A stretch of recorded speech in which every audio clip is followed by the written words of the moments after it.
Hello and welcome to VR Download, our weekly From VR podcast where we discuss hardware, technology, industry trends, and more. You'll notice that Ian is not with me today. He wasn't able to make it. I see a few people in the comments wondering why we're having two streams this week. So our Monday stream was a Connect special in place of having a show at all last week because we were at Connect. And now this show is going to be kind of everything else that happened last week as well as this week. And there are a few meta stories in here, but it's mostly non-meta stuff because the industry doesn't just stop for Connect. People still do want to announce things. So it's great to see you all in the comments here today. Thank you so much to all of our members, both on the website, uploadvr.com, and on YouTube. And as well, thank you very much to our patrons who support us on the website and really help us to expand and keep our coverage up. So you're listed on our About Us page, and we read you out on this podcast. So that is XR Developer News, Podum of Smash Drums, HoloNet, Mike Manzano, Justin Coracon of Phosphor Studios, Richard Meller, Parmesan, Qubits, Steve Lucas, David Wyatt, Deepanch, and Soul Presence. So thank you, all of you, for that support. We're going to have 10 topics today. We'll start with an immersive video section where we discuss GoPro finally upgrading its 360 camera to take on the competition from the Chinese companies Insta360 and DJI. We will discuss Apple Vision Pro's big new immersive video, the MotoGP Tour de Force, which places you trackside. And we will also discuss the plethora of new Apple immersive video that is coming. And those two stories are related because the reason that so much Apple immersive content is coming now, that there's going to be a new wave, is that the Blackmagic Apple immersive camera is starting to become available to creators, and DaVinci Resolve is starting to be used because it now has support for editing it. So beforehand, all of the Apple immersive video was Apple produced or by people who were directly contracted by Apple and given them cameras from Apple. Now third-party creators can build for this format, and so we expect to see it significantly expand. We will then discuss Project Beyondex, which is from the developers of the Quest app Fluid, and it basically lets you bring your Valve Index speakers to your Bigscreen Beyond, make a Beyondex that merges the best aspects of those headsets together. We'll then discuss SnapOS 2.0, which I went hands-on with last week just before Connect, and it brings Snap's AR glasses platform closer to being ready for consumers. Because remember, Snap, the company behind Snapchat, is the first major tech company to announce that it will release true AR glasses in 2026. We'll then discuss SiNGRAY G2, which is from a Japanese company, and it basically is a headset that puts X-Rail and Viture style Birdbath optics into a standalone headset for enterprise. And it's essentially trying to be a spiritual successor to HoloLens 2. Then we'll have our short meta section this week. We will talk about how Link PC VR games now show up in your Quest's library, and you can launch them directly, bypassing all of the friction of the Rift Dash or any of the other PC VR solutions. It's a strange situation that we're now in, that Meta's built-in feature is by far the lowest friction way to launch your PC VR titles if they're on the Link store. Our other meta topic is that they are opening a permanent store in LA, their second retail store, to sell headsets and glasses. And they're also opening temporary pop-up locations in New York and Las Vegas. So Meta is really trying to get a retail strategy sorted out. We've been talking for years on this show and at UploadVR.com about how that is essential for headsets and glasses. Our last two topics will be Pimax delaying Dream Air again, but promising that it will have the widest field of view of any compact Micro-OLED headset. So that's an interesting one. Micro-OLED is usually arriving with the trade-off of a little bit of reduction in field of view, in some cases a big reduction in field of view. Pimax says they've managed to give you the best of both worlds while announcing another delay, classic Pimax delaying and adding more promises. Finally, we will discuss Samsung's Android XR headset. The rumors suggest that it's going to launch next month.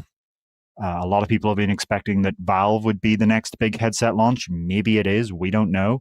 But what seems very clear to us is that a big headset launch that should happen next month for sure is the Samsung Android XR headset, after itself going through many kind of silent delays. So we've had a lot of Connect news we discussed at the Connect special, but the rest of the industry is not resting on its laurels either. This is a very, very fast moving space, VR and AR. And every year it just gets faster and faster. I often complain about how when I started this job, sometimes we would go for days without a major news story popping up that I would feel this is newsworthy enough that we would cover. And now, I mean, I would say we don't even go hours anymore. It's a difficult situation where we have to make tough decisions about what we cover and what we don't. And, we're all working crazy hours because the upside of the thing I'm complaining about right now is that this industry is moving fast, it's growing, it's expanding, people are jumping in. And as I always say on this show, we're still in the early days. This is still the opening moves on the scale of decades. We'll have to see where things go, and we'll be tracking it the whole time. So great to see everyone here in the comments. We have Biggs, Arlen Kundert, Wipear, Keishi, Cheaps Productions, Sao Galaxy, Steve Barr, Chrome Colossus, Davin Bigelow, Mindweaver, F Meister 94, Judd Smith, lots of people here in the comments, Afro Badger. We're glad you can all join us here today. We always try to make time for this if possible. Ian, for personal reasons, isn't able to attend today, but we're still going to have a show. So before we go in to talk about our actual topics, I just want to briefly note some of the big VR gaming announcements. This is not a VR gaming show, but I think some of them are so big that I just want to very quickly note their existence. Firstly, that Flight Simulator 2024 is coming to PlayStation VR 2 next year. So it's coming to the PS5 flat screen in December, and then a free update will arrive next year to bring it into VR. Massive news for PlayStation VR 2. Flight Simulator is obviously one of the best VR sim experiences you can have, being able to fly aircraft on the entire planet Earth scale with great graphics, depending on your graphics card on PC. I'll be really interested to see how they optimize this for the PS5. I wonder how much of this is going to feel a lot better on PS5 Pro than PS5 base, whether they use PSSR on PS5 Pro like No Man's Sky did. And I think it's a given that they're going to use foveated rendering. They already do on PC. It would be crazy not to on PS5. But yeah, what a massive, massive announcement for PlayStation VR 2. The other news I just want to note is that Hitman on PC VR on Steam has just got a big update earlier today to bring across the interaction mechanics from the PlayStation VR 2 version. So that's another massive franchise. It's kind of an exchange here, right? PSVR 2 is getting Flight Simulator 2024 from PC VR, while PC VR is getting the proper VR Hitman mechanics from PSVR 2. The two high-end VR platforms are kind of exchanging some of their best content there. And so that's really great to see. But this is not the gaming show. That's not my area of expertise. We're now going to go on to talk about kind of hardware, industry trends, and technology. So we're starting with that immersive video section that I said we would start with. So GoPro, around 6 years ago, released their GoPro Max 360 camera. And these cameras I'm about to talk about, these are roughly $500 handheld systems that you as a regular consumer or kind of amateur creator can use to record 360-degree video that you can then watch on your own VR headset. And this is not, the same quality that you would get from professional cameras that cost thousands or even tens of thousands of dollars, but you can, for, $500-ish get your own footage. And that's kind of, that's very appealing, given that, as I always say on this show, when it comes to consumer capture, it's about the camera that you have available to you, and it's about the memories that matter to you. So in those 6 years, GoPro Max has been completely leapfrogged by the competition from the Chinese startup Insta360, as well as now more recently, the Chinese drone giant DJI. So GoPro Max was just not a good decision anymore. It was just too old. It could only do 5.6K at 30 FPS. And now, the new Chinese cameras can do 8K at 30 FPS, or they can do 5.7K at 30 or 50, depending on the camera. So GoPro has finally kind of come out with a Max 2 that is intended to take those cameras on. And I do have a chart here I can bring up for comparison on screen. Yeah, so you can see here that it can record the same 8K 30 FPS as the Insta360 X5. It records in higher bitrate than any of the Chinese cameras. It can do the same 10-bit HDR as the DJI Osmo 360. It has lower res 360 photos. It also has a smaller sensor than the competition, so it should actually be able to capture less light, which isn't good. Slightly wider aperture, but that's not going to offset the sensor. And like the Insta360 X5, it has replaceable lenses. So if you scratch them or break them, you don't have to send it in for repair. You can just, get them for, I think it's something like $30 and replace them yourself.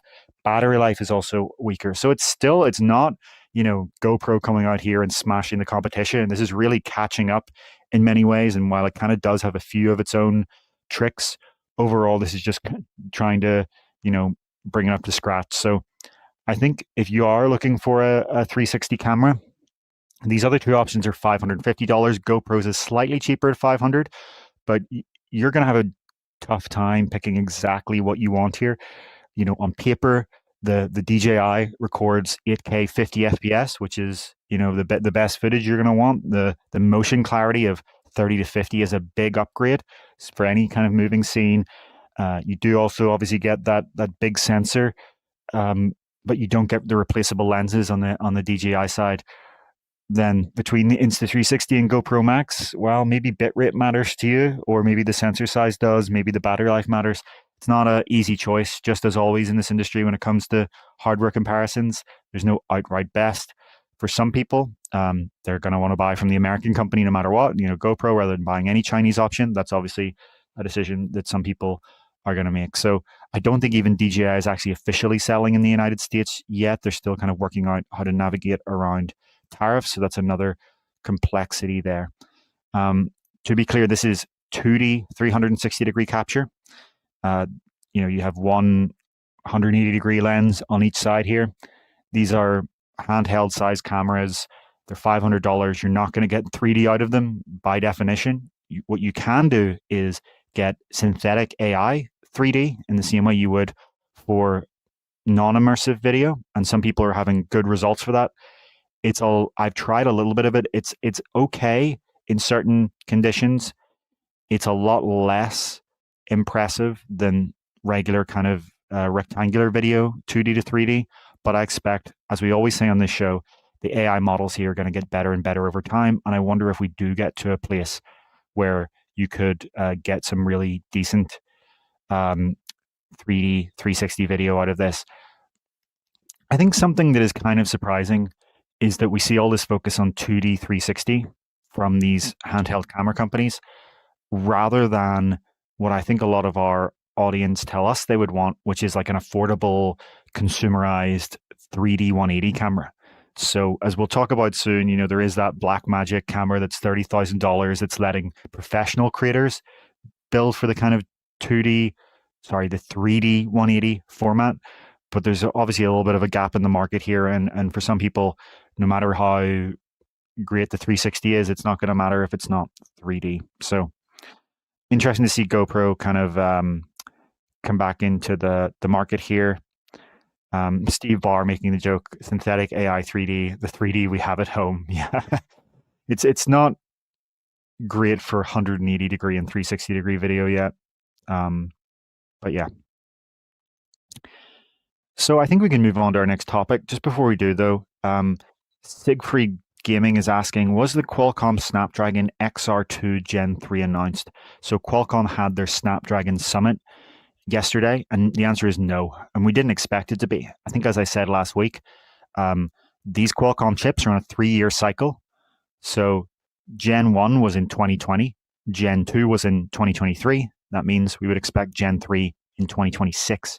So I would personally expect that the Snapdragon XR2 Gen 3, I'm assuming it's not renamed to something else, would launch alongside Meta's next headset next year in 2026. That'll probably be what we're talking about in the lead up to Connect 2026. For this year, I mean, we're still, as we'll talk about at the end of the show, expecting the Samsung headset to launch with the XR2 Plus Gen 2, and it hasn't even launched yet. So while I have said before, and we'll discuss at the end, the Samsung headset may be outdated in a year. I don't think it would be outdated even before it launches, at least not in a literal sense. So that wasn't something we were ever expecting to see from Qualcomm this year. Yeah, okay. Let's talk about some more immersive video, but in a different context. We're shifting from 2D 360 to 3D 180 with Apple Immersive Video. So Apple Immersive Video is one of the flagship features of Apple Vision Pro. It is a kind of format of 3D 180-degree immersive video that has 4K per eye resolution, 90 frames per second, high dynamic range, spatial audio, and high bitrate. So some of this stuff is being served at like 100 megabits per second, which is really, really crucial. More important, arguably, than just the raw pixels is the bitrate. A lot of the bad 360 and 180 video that put people off a decade ago, the resolution wasn't there either, but the bitrate often was the worst part. Seeing all this blocky compression in front of you. Apple Immersive Video, other than its other qualities like being 4K per eye and 90 frames per second, which is great for motion clarity, gets the bitrate right, at least when it's served from Apple TV from Apple. So the news we're discussing here essentially is that we're now seeing the first results of third parties making Apple Immersive Video, and they're able to do this because Blackmagic, the high-end camera company, has now kind of started to ship out its Apple Immersive Video camera, which actually records at 8K, believe it or not, per eye, as well as 90 frames per second. And that means that you kind of have more pixels to work with if you need to, crop in or edit things for later production reasons. So one of the, as well as this camera, it's also the fact that DaVinci Resolve, Blackmagic's video editing software, also supports editing Apple Immersive Video now. We covered this and talked about this a month or two ago on the show. We're now seeing the first actual results come out. So this Immersive Video Tour de Force is the first one. It's, I think, around half an hour long. Ian tried and reviewed this, and so he would have kind of come on today to talk about it. We'll get him to discuss it more next week. I haven't yet had the chance to try it myself, but Ian says it's great. It kind of follows this MotoGP rider through his dramatic victory in the rain during the French Grand Prix back in May, which ends France's 71-year wait for a home victory. And so Ian said this is a really excellent video. You should go and read his review of it on UploadVR.com, but it's just another example of really good immersive video starting to come up, and you can see it's from Canal Plus. So this is a French kind of TV and production company that is coming out with this using Blackmagic's tools. So this is what just released, but Apple also announced that there is a plethora of third-party content coming through this Blackmagic camera and DaVinci Resolve. So Red Bull is starting a new series on Vision Pro called World of Red Bull. And so the first episode will be out relatively soon called Backcountry Skiing.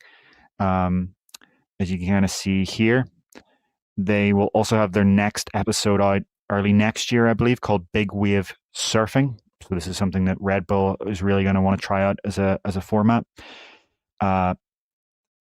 all of the content I'm discussing here is coming out over the next few months. You can check our article for the specific release dates. Another Apple Immersive video coming is from BBC, a night at the BBC Proms, which is the world's greatest classical music festival, and this will be the first classical music concert available in Apple Immersive Video. And I'm really interested to try this one with the spatial audio. It's really well done. Again, high bitrate on the audio as well, not just the video. These Blackmagic cameras have the support for bringing in spatial audio for recording. Another one that's coming is Journey to Antarctica to find emperor penguins, and this features CNN's chief climate correspondent Bill Weir. So this is CNN coming in on the format as well. Another one is Experience Paris from the Explorers that celebrates French heritage. And another one here is Julambia, which brings you to the heart of the world's oldest rainforest in Australia. I didn't even know that the world's oldest rainforest was in Australia until reading about this. This one is actually already available on Quest. It's on the Quest store. You can go and watch it today on your Quest headset, but they have actually completely reshot it using the Blackmagic camera for Apple Immersive Video. They've stepped up the quality. They're trying to really keep up with the quality of the other content. Another one that's coming out is Cordis. I'm not a K-pop. I'm not familiar with K-pop myself, but this is a K-pop boy band that is from the label behind BTS. So they have a documentary they're coming out with on Apple Immersive. And then another one that we don't have any details of yet, but is announced as coming next year, is from the Audi F1 project. So if you're not aware, Audi is joining F1 next year. And so they've have an Apple Immersive video coming out about that process. All these are documentaries, as well as this third-party content that uses the Blackmagic camera and DaVinci Resolve. Apple has also announced and released new episodes of its own first-party Apple TV, Apple Immersive series. So and it's just recently released its newest episode of Wildlife, which is orangutans, and Wildlife is a great series. They've had like rhinos and elephants, your classic nature documentary you would expect to have on any good content platform. And they also have the next episode of Elevated, which is a series that brings you kind of over places, and for example, in a hot air balloon or something. The next one is Maine. So this is a really, really cool format and series where you're kind of flying over these beautiful scenic areas and getting a good idea of them. So as we've said before, I think on this podcast a lot, Apple Immersive Video is a core selling point of Vision Pro. If you haven't tried it, you can go into an Apple store and they often will let you try some of the Apple Immersive Video just by going in and having a demo. So you may want to try it out. Meta is obviously going to be focusing on this as well, especially with the James Cameron partnership and their recent overhaul of Quest TV. And Apple Immersive Video has proven that this can be done right. As I've said on this show before, I used to be a non-believer in immersive video. I thought, without 6DoF, without volumetric, it just isn't worth it. But it turned out that it was just that nobody had really done it right. What I really hated was the low resolution, the low frame rate, the low bit rate. And when you pass a threshold in all three of those, as well as having, high dynamic range and spatial audio, it's great. It's a great way to watch documentaries. The thing that we're all waiting for is live sports. Right now, all of this is pre-produced. It takes months of time. The Blackmagic camera, as well as the DaVinci Resolve software, has made this a lot easier. This is now part of a editor that a bunch of people use, that people are familiar with. This camera is not, some custom Apple rig on some custom experimental software. This is, part of the DaVinci Resolve that a bunch of Hollywood movies are made with. This is very common high-end software. Lots of people around the world are familiar with it. You can see on this image, actually, the scale of the Blackmagic camera. It looks bigger in some photos than it really is. It's actually relatively compact. It's designed so that the eyes are kind of the same distance as a human head to give you the right sense of 3D. And so we covered this before, but this software lets these creators do all this editing in the software they use, as well as put on the Vision Pro at any time to preview what they're working on, and it has support for all of the kind of immersive effects. So we're just at the stage right now where building the pre-produced stuff is now going to be a lot faster and easier, as well as available to more people. The next step that I'm waiting for, that Ian's waiting for, that a lot of people waiting for is, when are we going to get live? When are we going to be able to watch sports? When is there going to be one of these in every sports stadium, or multiple of them all around? That's a difficult technical challenge. I was just talking about how some of this is at 100 megabits per second bit rate. Yes, a lot of people, most people in developed countries now have an internet connection that is, in theory, much faster than that. A lot of people have 300, 500 gigabit connections now, but in practice, actually getting that, in the sense that you're within the right distance from your Wi-Fi router, that there is no other congestion on the network, that all of the conditions are right to get that smoothly. That's a lot tougher than it may sound. There are always issues around the margin there. Of course, you can automatically bring the quality down, but still, you're not going to want to. For me, Apple Immersive Video just crosses the threshold, and I wouldn't want anything below it. So that's a really tough one. But this is I think, to kind of conclude on this section, the reports that are always out there that Apple has given up on Vision Pro, doesn't care about Vision Pro or whatever, are obviously wrong. We've just talked about a couple of weeks ago how Vision OS 26 has been released, and it's the best XR operating system ever made. We expect in the next few months for Apple to announce a upgrade to Vision Pro that may have the M5 or at least the M4 chipset. And so, yeah, this is something that this company is clearly still very much so invested in. I strongly believe that this is going to be one of the biggest non-gaming use cases for these headsets, and it's going to sell headsets to people that aren't interested in kind of hardcore VR gaming. Over the summer, they did a Quest app. Dazin did a Quest app where you could watch the FIFA Club World Cup, not the FIFA World Cup, the FIFA Club World Cup, in immersive 2D 180. It's only 2D 180, and even that, when I put it on the heads of some football fans, soccer for you Americans, they were like, "Wow, this is amazing! If this headset was not as big and bulky, this is something I would genuinely want to have so I could watch my favorite sport."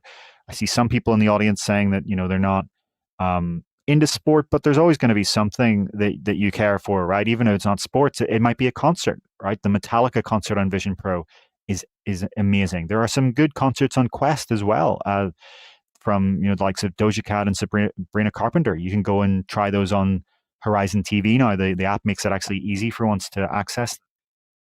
So you don't care about these artists maybe, but when it comes to your favorite artist, that artist that every time their album drops, you're right there listening to it as soon as you're home from work, or the artist that when their tickets drop for your city or a nearby city, you try to grab them as quickly as possible. What happens when on your headset you can be right there at their concert? I think you can easily, for each person, imagine when it starts to matter to you. And as a content type, it's clear that this really is going to be a big thing. See Siegfried Gaming saying that they agree with what I'm saying, that they were blown away by Apple Vision Pro when they tried it in the store, but the price and no gaming means it's not for me. Yeah, that's the thing here. Vision Pro is still a $3,500 experience. It's obviously too expensive for the vast majority of people, but as we'll talk about when we talk about Snap later in the show, the real product here is Vision OS. And so all of this content that I'm talking about will be available on future Vision headsets. So we expect that in 2027, based on supply chain rumors, Apple will come out with a Vision Air, or whatever they call it, that will be roughly, and a keyword roughly, half the cost and half the weight. So you'll get, a much more palatable mass market product there. And when that product's there, all of the improvements to Vision OS that we talk about, all of the Apple Immersive Video content, it'll be all there ready for people. And the real biggest impact of Apple Vision Pro is the in-store Apple demos, the in-store demos from Apple. So you try it today, you say, I'm not going to spend $3,500, totally understand. But then 2 years down the line, you think back to that demo you had in store, and Apple is coming out and say, we've got the same capability for half the price and half the weight. Then a lot of people go, I think maybe I will jump in now. And when I was over at Meta Connect covering, Horizon Hyperscape and the Meta Ray-Ban display glasses, as we talked about in the Connect special, on the plane there and back, I was in the Vision Pro for 9 hours of the 10-hour flight each time. And I had um, my favorite Vision Pro app, Mac Virtual Display, with my second favorite Vision Pro app, Disney Plus, in the background. So Mac Virtual Display here, a giant Disney Plus in the background. And so I'm watching movies and TV shows while I'm getting my work done completely privately without having any light that wakes up anyone nearby, right? People are sleeping while I have my virtual displays that they can't even see. So there's clearly something here in this product. The micro OLED displays are great. I can't wait for more affordable headsets to have 4K micro OLED displays or even 3K micro OLED displays and content like this. And we're going to see it from Meta, as we talked about in the Connect special. That James Cameron partnership is not just, as you may think, for James Cameron's movies. It's about bringing a wealth of this kind of content and rectangular 3D content to Quest. Okay, so let's talk about our next topic here, Project Beyondex. So if you are a PC VR user, you may have an Index, and you may have a Bigscreen Beyond, or you may have neither. In general, what a lot of people, I think, wish for is that they had the form factor of the Bigscreen Beyond with its 2.5K micro OLED displays in its, just over 100-gram weight, but the audio of Valve Index. So Valve Index is now obviously on the display side an incredibly outdated headset. It's still being sold for $1,000 for the full kit, yet it is woefully outdated, right? These are Fresnel lenses and 1.5K LCD panels from 6 years ago. The display side of Index is just not great. Things like tracking, you'll get the same lighthouse tracking on the likes of Bigscreen Beyond. But what Index really blew it out of the park with, that nobody has matched yet except for the HP Reverb G2, because it just used the same drivers from Valve, is audio. The audio of Valve Index blows away anything that you can get on the market today. So the developers of Fluid, which is a spatial computing app for Quest headsets, decided that they wanted both. They wanted the display system and form factor of Bigscreen Beyond and Bigscreen Beyond 2, but with the speakers from Valve Index. So they built a mod kit that lets you do exactly that. Now, Valve doesn't sell the Index audio strap separately. So this is not something that you want to do unless you can throw a lot of money at a problem. You will need to have a Valve Index headset, so you can get it for $500 if you don't already have it. If you do, you might not want to take it apart, but maybe you do. Maybe this is something that interests you. This kit is available for $109, and so that gives you everything you need to make this mod. You detach the audio strap from the Valve Index, you attach the Fluid kit onto the back here, and this actually includes all of the 3D printed mounts you need, as well as a custom DAC and a tiny uninterruptible power supply in the back with the lithium-ion battery. And the reason that level of complexity is needed is that sometimes the Valve Index speakers at full loudness will actually draw more power than the Bigscreen Beyond and Beyond 2's USB-C port will provide. So they have to have this tiny little UPS battery that gets charged up when the headset isn't when the speakers aren't at full volume, and then can draw from the battery when it is. It's a very ingenious solution. There's a lot more going on here than it sounds like. It's not just some plastic. This is a full-on electrical and engineering project. You can get the full kit from Fluid for $109. They expect to start shipping before November. Alternatively, if you have a 3D printer yourself and you're comfortable with a soldering iron, they will sell you everything except for the 3D printed brackets for $89 and give you the STL files so you can do it yourself. And they plan to open source all of the electronics as well. So if you want to go from scratch and order the electronics and do this literally yourself, you can get it for free once they release the files, which should be in the coming months. So this is available for the US, the UK, Canada, and Japan. If you're outside of that region, Fluid says to contact them and they can try and figure something out potentially. I think this is a really, really cool solution. The Beyondex might just be the ideal PC VR headset for a lot of people. You notice, by the way, if you're an eagle-eyed viewer, you own an Index, that this is actually the Valve Index backstrap upside down. You flip it upside down so that it becomes kind of a top head support rather than a bottom of the head cradle. And they say it really works out. And for them is their, the best PC VR headset they've ever owned or used, the kind of combination of this.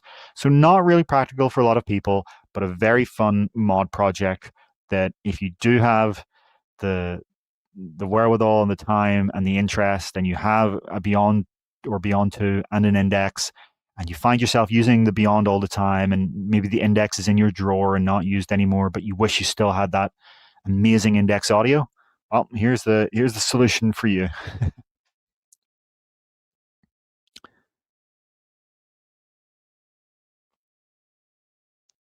Yeah, having a look at the comments here.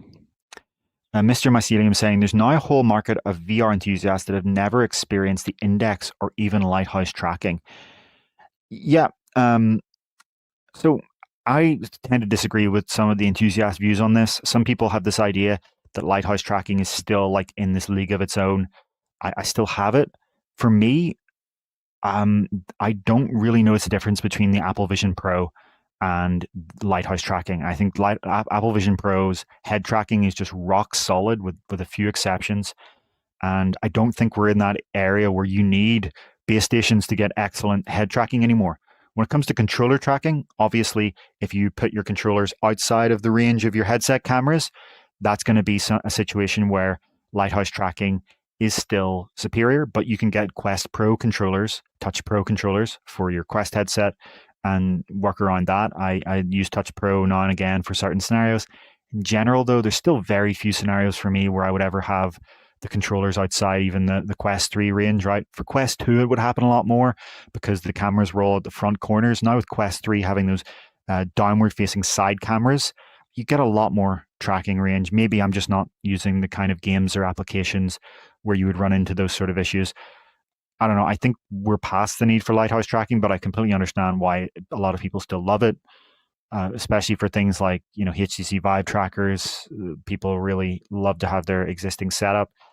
I don't know. I just think computer vision has gotten to the point where it's more than good enough now, and people also don't talk about Lighthouse. Isn't it isn't perfect either. It has its own trade-offs to note, right? Firstly, when it's on, you get the noise and the vibration of a literal hard drive motor spinning around in each corner of your room. You have to wall mount it up there in the first place. That's obviously the biggest challenge. Also, certain reflective surfaces will make it go haywire. Occlusion with only two lighthouses is actually its own problem, right? Sometimes you're going to find yourself in a situation where your controllers are occluded from both base stations. That's why Valve supports 3 or 4, right? That wouldn't be a thing if that wasn't an issue. If you have 4 base stations, sure, that kind of solves that, right? But then, these are $150 each. I don't know. I completely respect that some people really love Lighthouse tracking. I just think we're in 2025, we're past the point where it's strictly necessary anymore, and computer vision is not at the point where it can deliver really rock solid tracking. But I think the audio of Index is really amazing. I also think, its field of view is matched by very few headsets. It's not that it just has a good wide horizontal field of view. Its vertical field of view is great as well, which feels a lot better than, some of the mainstream headsets that are 10 degrees narrower. A lot of the fundamentals of Index are great. The ergonomics, the refresh rate going up to 144 hertz is great, but it's somewhat marginal over 120, and it was a lot more impressive back in its day. Whereas now we obviously have, your Quest 3 can go to 120, as well as a lot of headsets. With Micro-OLED, you don't, right? No Micro-OLED headset out there that I'm aware of goes to 120. This is capped at 90, and Beyond 2 obviously has that trade-off where you actually can't get full input resolution at 90. You have to choose between refresh rate and full input clarity. So it's not perfect, but I don't know. I think the Beyond 2 is still a great headset. Micro OLEDs, contrast and colors are great, and it's more resolution than the Index by far anyway. So, yeah. Uh, Jug Smith asking Deckard will be inside out, right? I would be shocked if it wasn't. We don't know, but we've seen the controllers leak, the Index controllers, those ROY controllers, and they very much so look like they would be inside out tracked in the exact same way that your Touch Plus controllers on your Quest 3 would be. There's no space there that I can see to put lighthouse photodiodes that wouldn't have major occlusion issues with two base stations. A lot of people have speculated that perhaps Deckard will have optional lighthouse or some sort of attachment. That seems possible to me, but I don't know. I think I could see Valve saying to the world, it's time to move on. We've computer vision has come a heck of a long way in a decade, and we're now at the point where it's not really strictly necessary anymore. But who knows? We'll see what happens.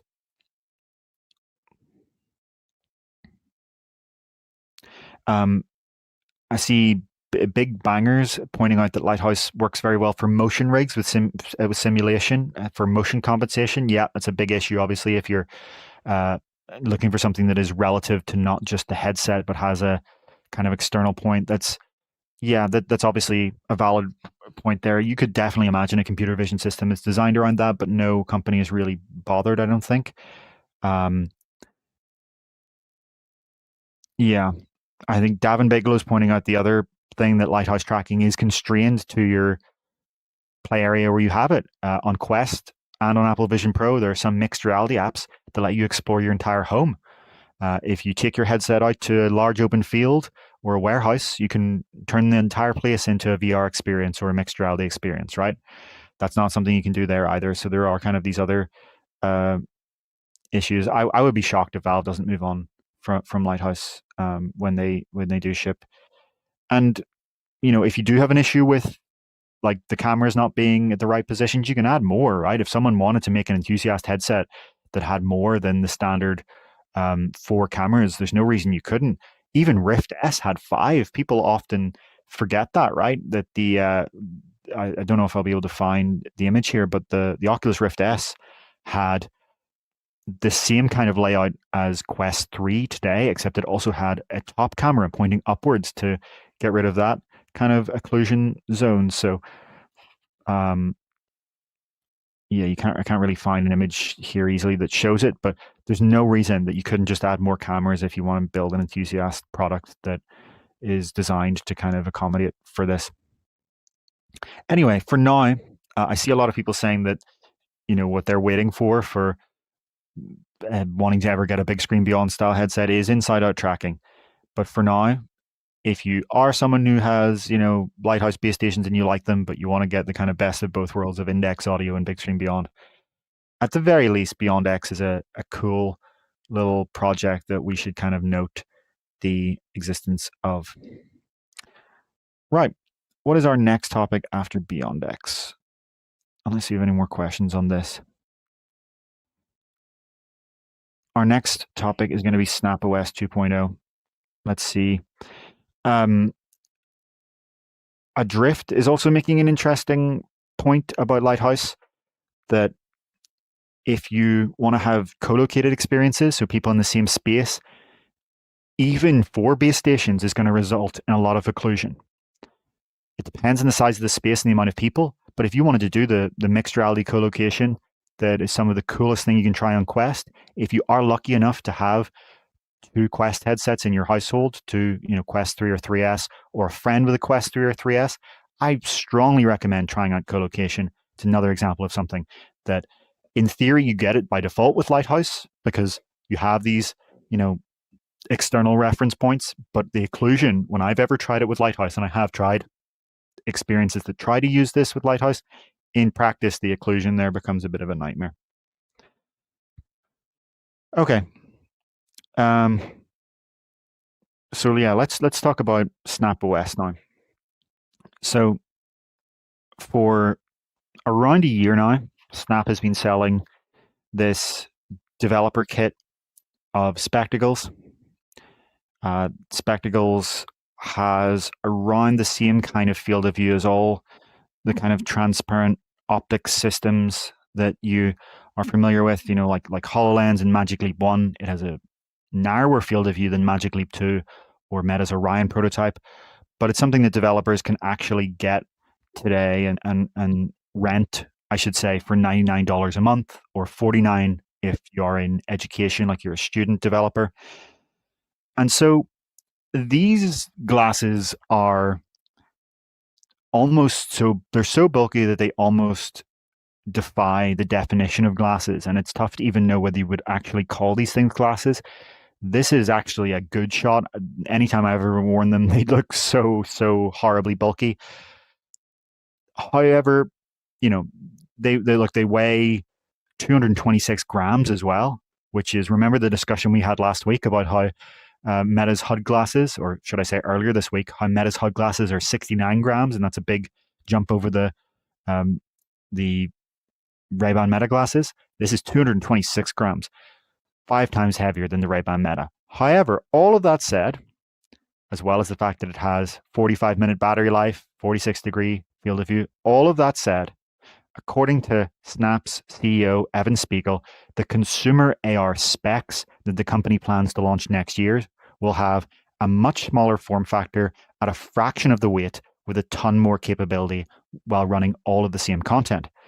So given that, I am really, really curious to see what the consumer AR specs are like next year. I don't think enough people are really grokking that Snap is, if it meets its timeline, going to be the first to launch general consumer AR glasses in the West, unless someone comes out of nowhere and in stealth mode. But given what Evan Spiegel is claiming about the form factor, that means that this is just a developer kit, which it is. And we should really not be focusing so much on the hardware until Snap shows specs. And what we should really be focusing on in our analysis is the software, Snap OS, because it is going to run the same Snap OS, just with all of the evolutions that happen between now and the launch of specs. So Snap has been updating Snap OS significantly since launching Spectacles back in last November, just under a year ago. As we covered on this show back in March, they added the ability to use the GPS and compass to build outdoor experiences like outdoor navigation. They also had a feature that they've added to detect whenever the user is holding a phone and have hand tracking work better with that. Remember that Snap OS offers a really cool feature that no other OS I'm aware of has by default, where it can let your iPhone act as a 6DoF controller using ARKit.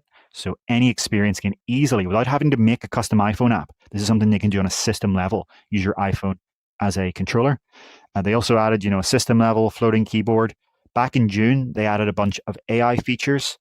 That includes speech to text for 40 languages, the ability to generate 3D models on the fly, and advanced integrations with the multimodal capabilities of Gemini and ChatGPT, which includes depth caching. So developers can anchor information from the responses of AI models in the real world.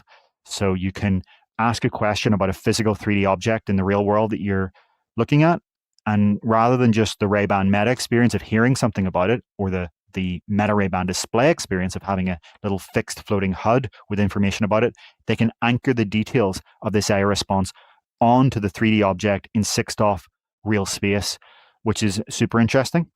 But all of this is what's happened already.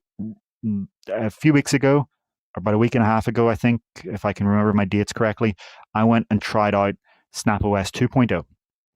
And rather than add new developer features, which is what they've been doing so far, they're now starting to get the OS ready for consumers. So they're adding first-party features and apps to the OS to get it on its journey to being ready as consumer AR glasses next year. So one of the big features is travel mode, which is something that we have obviously on Apple Vision Pro and Quest and Pico already. That makes it work on a moving vehicle. That supports, according to Snap, trains, planes, cars, anything you would want. You can now use the tracking on a moving vehicle. They've also overhauled the web browser to make it faster, more powerful, and easier to use, as well as adding, basic features like bookmarks and resizing. They also have WebXR support now. The other kind of first party apps, they have a gallery where you can view all of your recordings, and they have Spotlight, which is Snapchat's equivalent of TikTok and Instagram Reels. And so that kind of works well on this headset because its field of view, like all transparent AR systems that you could actually ship as a product today, is narrow, but they have it actually portrait aspect ratio. So it's much taller than it is wide, which makes it very suitable actually for things like, video calls or watching portrait videos like YouTube Shorts here or Snap Spotlight.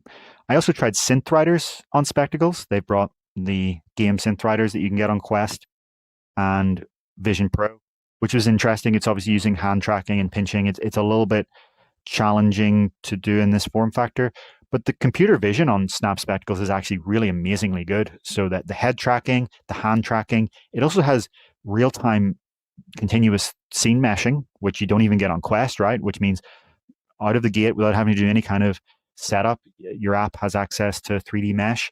And so Synth Riders is able to have like the lights from the elements that are flying towards you actually cast light on real world objects, which is really interesting to see in see-through AR because you can't really do shadows well because of the lack of opacity. All this is to say that Snap OS is gearing up to be a decent consumer OS. And if you're not really familiar with Snap OS, it is dramatically different than all the other operating systems, and it's much more akin to the shared space of Vision OS. So you as a developer can't run an APK on this. You can't use Unity or Unreal Engine. Instead, you use Snap's Lens Studio and its kind of high-level tools while you're using, JavaScript or TypeScript to interact with these APIs. And that has a massive trade-off for developer freedom, right? You can't run raw code on this. You're not running like the same kind of code that you would if you were building a native app for a Quest or Pico or Apple Vision Pro, even in full space. This is very much so like a managed high-level sandbox experience. But the trade-off of that, the advantage of that trade-off is that they're able to deliver an experience that runs on a really, really limited compute.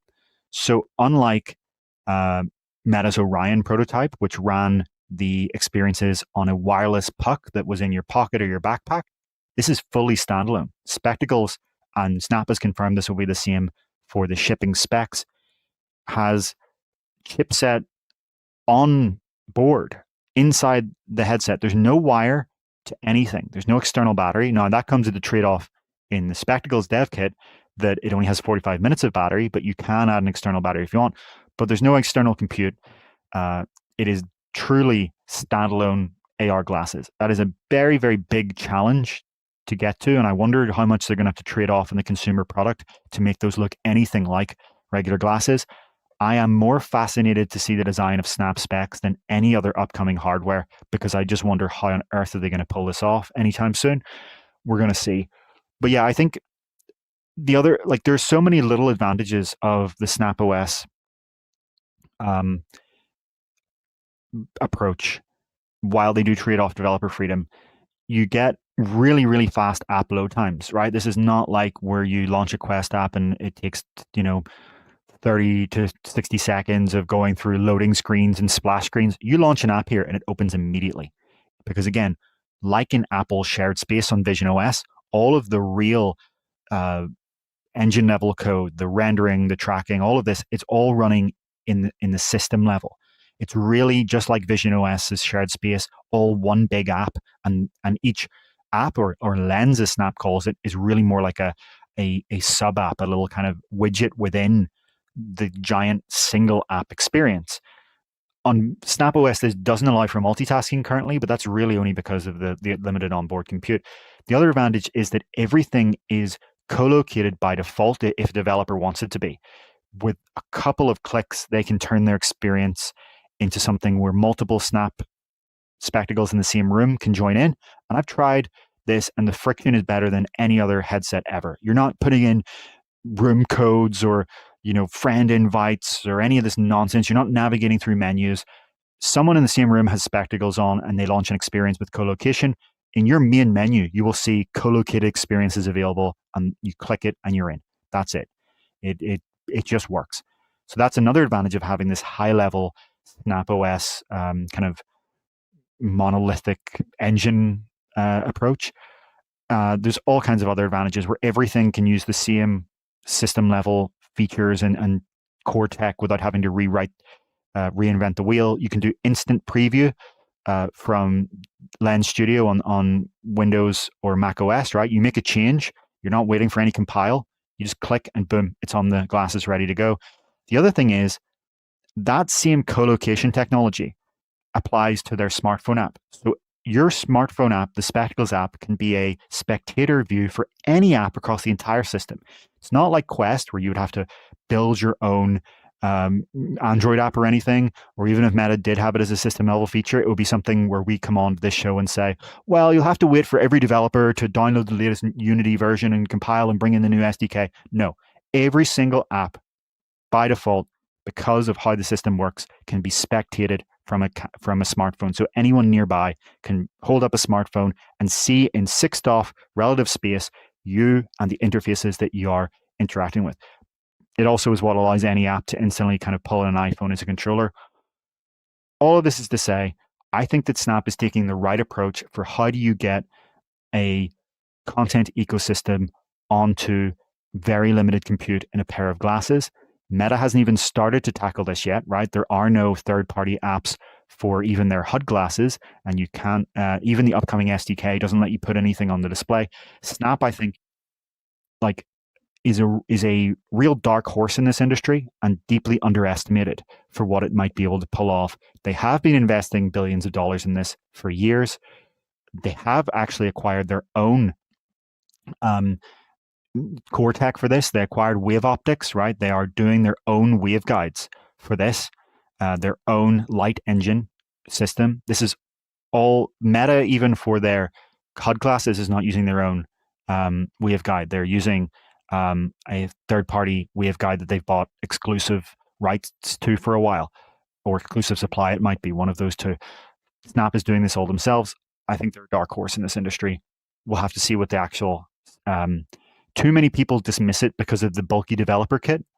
Let's see what the 2 years later from the release of that dev kit consumer product actually looks like. Okay, let's move on to our next topic. Just to kind of rest on that, I think Meta is going to see unexpectedly strong competition in true AR from Snap. Like, Meta has obviously also been working on this for years and years and investing billions, more than Snap, obviously, probably an order of magnitude more than Snap. But there are big questions about how efficient has Meta's spending been versus how Snap's has. And I think it is going to be one of their biggest competitors here. People are always thinking, oh, it's going to be Apple. According to Mark Gurman, Apple true AR glasses are 2028 at the earliest. The earliest. If I had to guess, I would say we're talking 2029, 2030 for Apple to come out with true AR glasses. Before then, Snap's going to have their own kind of serious competition. Okay. Let's next talk about a different way of delivering see-through transparent AR. Snap is obviously using waveguides, just like the Meta HUD glasses and the Meta Orion and HoloLens 2. But there is another way to deliver transparent see-through HUDs or virtual displays or AR, and that is Birdbath optics of the style that you see in X-Rail glasses. And so Birdbath is a lot cheaper than waveguides, but it has a few trade-offs. So one of the trade-offs is that if you're trying to put it into glasses form factor, you cannot make them flat, right? They cannot be the same depth from your eyes to the display as waveguides. Despite the marketing images you see, as we often point out in this show, in reality, they sit much further out from your eyes, and so they don't really pass as kind of actual definite real glasses. That's one of the trade-offs, and I think I can find another image here from our comparison. So you can see from our comparison on Monday, the regular Ray-Ban Meta glasses, which have no display, the Meta Ray-Ban display glasses, which use an LCOS projector and a waveguide, which you can see doesn't add any thickness to the glasses themselves. It's not the source of the extra bulk, and then you can kind of see over there the X-Real 1 Pro, and even that doesn't show you how these sit from your face, because this little metal bit here kind of shows you the equivalent of where it kind of sits relative to real glasses. But what I've been saying for a very long time on this show is that there's a norm that while Birdbath optics are completely valid for use in glasses for certain use cases, like sitting on a plane, there's also enormous use case potential for leaning into the optics and putting them into a headset style form factor. So the other trade-off I need to note of Birdbath optics is that the opacity of the display, the virtual content, is heavily inversely related to how dim the lens is. So some devices like X-Real and Viture in certain models will let you actually dynamically toggle this using electrochromatic dimming. So you can choose on X-Real 1, for example, between 3 levels of dimming. But it's not that you just dim your view of the real world, right? Like you go from, glasses level to sunglasses level with no trade-off. The dimmer that you make the real world, the more opaque the virtual content will be. So on the most transparent setting for your X-Real 1, for example, of the 3, the virtual content is so translucent that you wouldn't want to watch a movie like that at all. It's just not great. It's more for like quickly being aware of your environment or something like that. And that is one of the trade-offs that I don't think anyone really talks about at Birdbath optics, especially people that like try to compare them to waveguides. Waveguides can show you not opaque, right? You can't get truly opaque easily in a thin form factor with any of these systems. You want to really use like pass-through for true full opacity, but they give you more opacity while being able to see the real world like you would through glasses. With Birdbath optics, it's kind of like always having sunglasses on if you want to get an opaque image, which is like looking, through sunglasses even when you're indoors, which isn't ideal. That said, there's enormous potential still for them because of their cost. They are much lower cost. So obviously at the end of last year, Microsoft discontinued HoloLens. And so this Japanese company, HMS, has decided that they want to use Birdbath optics to deliver a headset for enterprise that acts as a spiritual successor. So I have a chart here I can bring up that will make what I'm saying a lot more clear. So they are essentially trying to deliver the same rough field of view. We're still talking about this heavily compromised field of view that is nowhere near your mixed reality pass-through headsets like Apple Vision Pro or Quest 3, but you get an undistorted full resolution view of the real world, albeit dimmer on the Birdbath optics compared to pass-through. That's actually a deep irony that despite the fact that X-Real and Viture and this are optically transparent, to get an opaque virtual image, you have to actually dim the pass-through to the point where looking through a Quest 3 or Vision Pro actually gives you a much brighter, albeit lower resolution view of the real world. An interesting trade-off. But yeah, just like X-Real glasses, these are paired with, 1080p Micro-OLED displays. The Birdbath is just like a, kind of a concave mirror that can magnify it over your field of view. The other thing is that Viture and X-Real glasses are not standalone devices. They require, your phone or something else to actually generate the imagery, do all the computing. They're also the battery, right? X-Real and Viture glasses don't have a battery on board. The approach that this company is taking, this Japanese company HMS with SiNGRAY G2, is to deliver a standalone headset that has onboard compute. So it's the Snapdragon 8 Gen 2 for the CPU and GPU, which is the phone chip that the XR2 Gen 2 in Quest 3 and Pico 4 Ultra are based off. It also combines it, interestingly, instead of doing the tracking on the chip, with Intel's Movidius Myriad X VPU, Visual Processing Unit, so that offloads for thermal and performance reasons the tracking onto another chip. It also has a hardware-level depth sensor for meshing. It does not have eye tracking. So compared to HoloLens, right, you're getting a slight reduction of field of view, HoloLens 2 to be clear, a slight reduction of field of view, which is not ideal. You're getting higher resolution, higher refresh rate, which is great. You're losing some sort of opacity of the real world, and you're getting a chip that is 4 times more powerful because the time has moved on. So very much so they are hoping to be a slot-in replacement for companies that wanted to use HoloLens 2, but now can't because it's discontinued. So it's an interesting idea. They are hoping to open pre-orders later this year for shipping in 2026. This is still heavily compromised by the fact that the field of view is so narrow. It's the same thing with Snap Spectacles, Dev Kit. It's the same thing with HoloLens 2. It's the same thing with this.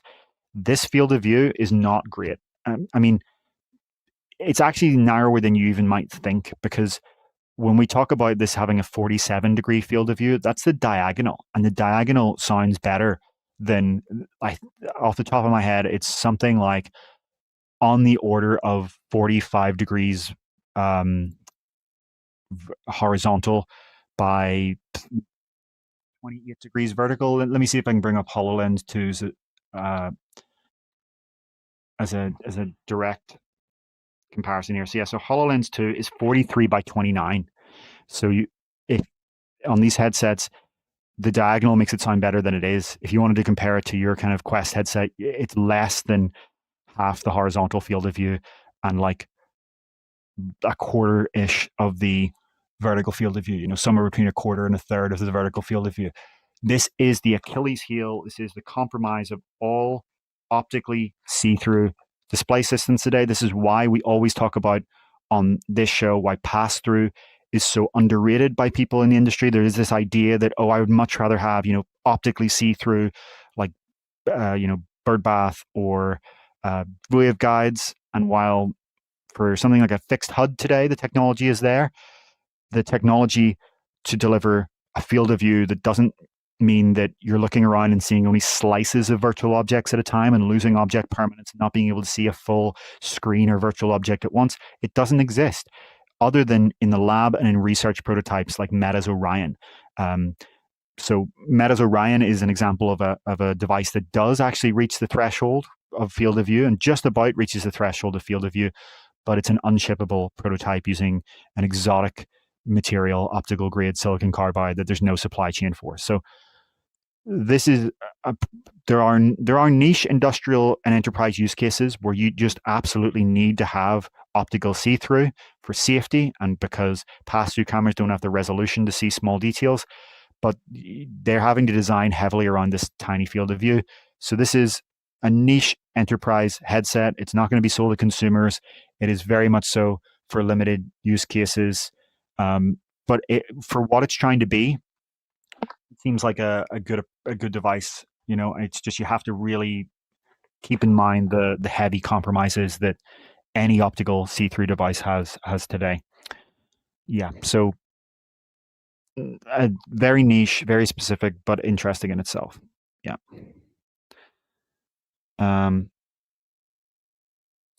Steve Barr said, David, do you feel the consumer Snap Spectacles will have a significantly bigger field of view? So first, minor pedantic point, but the consumer model will be called Specs. So Spectacles is the dev kit. The consumer will be Snap Specs. I don't know. I really want to know. For me, that's going to make or break the product. They've talked about how it's going to be a lot smaller, but if that doesn't come with wider field of view, I think there's going to be massive consumer disappointment by the first generations of AR glasses from Snap, from Meta, and depending on what Apple does and how long they wait, maybe even Apple. I don't think what people are imagining when they just imagine being in an AR system and just having virtual objects around you, people instinctively imagine, it's just like my Quest 3's pass-through mixed reality, except it's full quality real world. It's not cameras. And the problem is that that's just not the case because you're seeing a slice of these objects. The test that Ian and I always talk about is the idea of playing Pokemon in the park, right? Having a Pokemon battle with your friend. None of these systems have sufficient field of view such that you would be able to see your Pokemon below you and your friend's Pokemon in front of you, in front of your friend at the same time. And if you had a giant Pokemon, like a large Pokemon, you would never even be able to see the entire thing at the same time. You'd always just see a slice of their body. And it's not like in VR where you're only seeing a slice, but it's okay because everything around you is dark, right? It's blackness outside your field of view. It's worse than that because you are seeing the real world. You're seeing where the parts where this virtual Pokemon should be, but you're only seeing this rectangular, which looks so unnatural, right? It's a rectangle in your field of view. Slice of virtual content. So I don't know. I don't know if it's going to I don't know. It's not going to, change anytime soon. This is another example. It's just the HoloLens 2 experience that we already had, but with a bit more compute and resolution. I often point out that when I first when I first tried HoloLens 2, I thought it was broken, and every time I was like, is the app glitching? Is it not rendering the full field of view? This was back when I hadn't had a lot of experience with transparent systems. And the answer was no, it wasn't broken. That's just it. It's just that low field of view. The field of view of all of these transparent AR systems sucks. That's why HoloLens 2 is discontinued. That's why Magic Leap is turned from a headset company into a component company for Google and such. Like, it just isn't good enough. Apple Vision Pro and Quest 3 are their pass-through mixed reality wouldn't be, if there was a world where we already had good enough see-through AR, nobody would care about the mixed reality pass-through of Apple Vision Pro and Quest 3, right? The Porsche experience we talked to you about a few weeks ago, they would be using HoloLens 2, but they don't because it sucks. It's this tiny little slice of your field of view. So yeah. Chrome Colossus asks, can't you achieve opaque with a layer of LCD like those Japanese public restrooms? So I think you're kind of asking like why can't we have transparent OLED and transparent LCD out there? Why can't you just stick one of those in a headset and boom, it's done? It's one of the first questions people ask about transparent see-through AR. The problem is focus. That's not how focus works. Put your head right up to your phone screen or your PC monitor that you're watching right now and notice what happens. Everything goes blurry no matter what. Your eye has a minimum focus distance and it's not going to be able to focus on a screen. That's why like people joke about, back when I was a kid, I was told not to look too close to the TV, but now we have screens right in front of our eyes. You don't really. To your eye, your Quest headset screen is nowhere near your face. It's optically, because of the lenses, focused out to, depending on the headset you have, 1.5 meters, 2 meters, 3, 4 meters, some to infinity. To your eye, what you're seeing is nowhere close to your eye. On a physics level, it is other than, well, it's still fixed focus, but that focus is far away. So it's actually indistinguishable from having a fixed focus image that was literally like, there's no direct analogy I can make. The point I'm trying to make is, to your eye, I'm not just like saying some technicality. It literally is nowhere near your eye. So if you try to just put a transparent LCD screen in front of your face or OLED, you just wouldn't be able to see anything. Your eye wouldn't focus. You would just see a big blurry mess, the same thing you would when you bring a TV screen or laptop monitor or whatever screen you're watching this on up to your eye. Try it right now. You can't focus on it. So a big part of what VR and AR display systems do, right? For VR, one of the biggest parts is that it magnifies it over a large field of view, but it's not just that. It's that it focuses it out to a distance that your eye can actually focus on. So if we were in a world where that wasn't the case, right? Where where if the laws of optics and your eye were designed for focusing close, this would be a lot easier of a problem space. But unfortunately, that's just not what it is.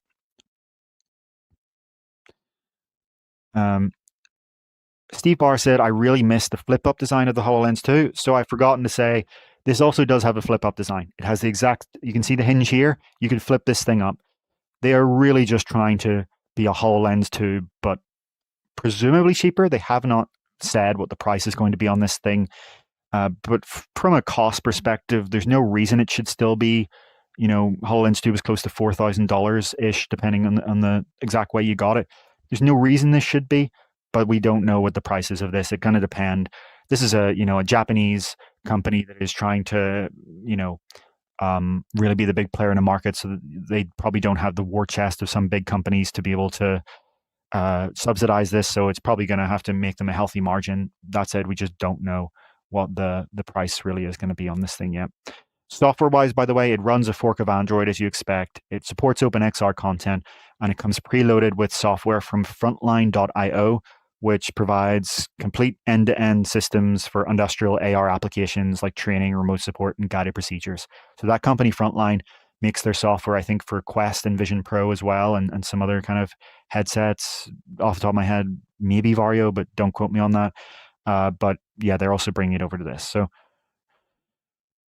I think I've kind of covered this. It's still compromised by the same issues that all transparent AR systems have, but it's kind of a swap in for HoloLens 2.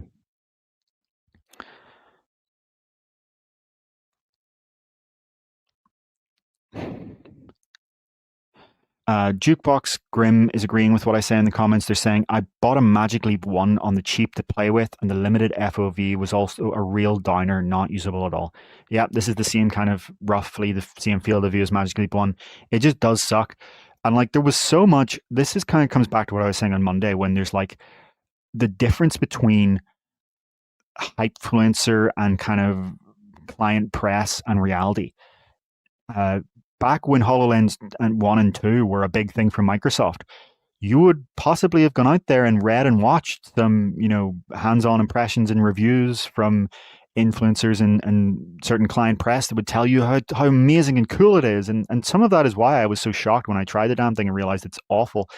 But that doesn't survive first contact with the customer. And so in this case, the customer is enterprise, but now we're in a world where HoloLens was discontinued with no successor.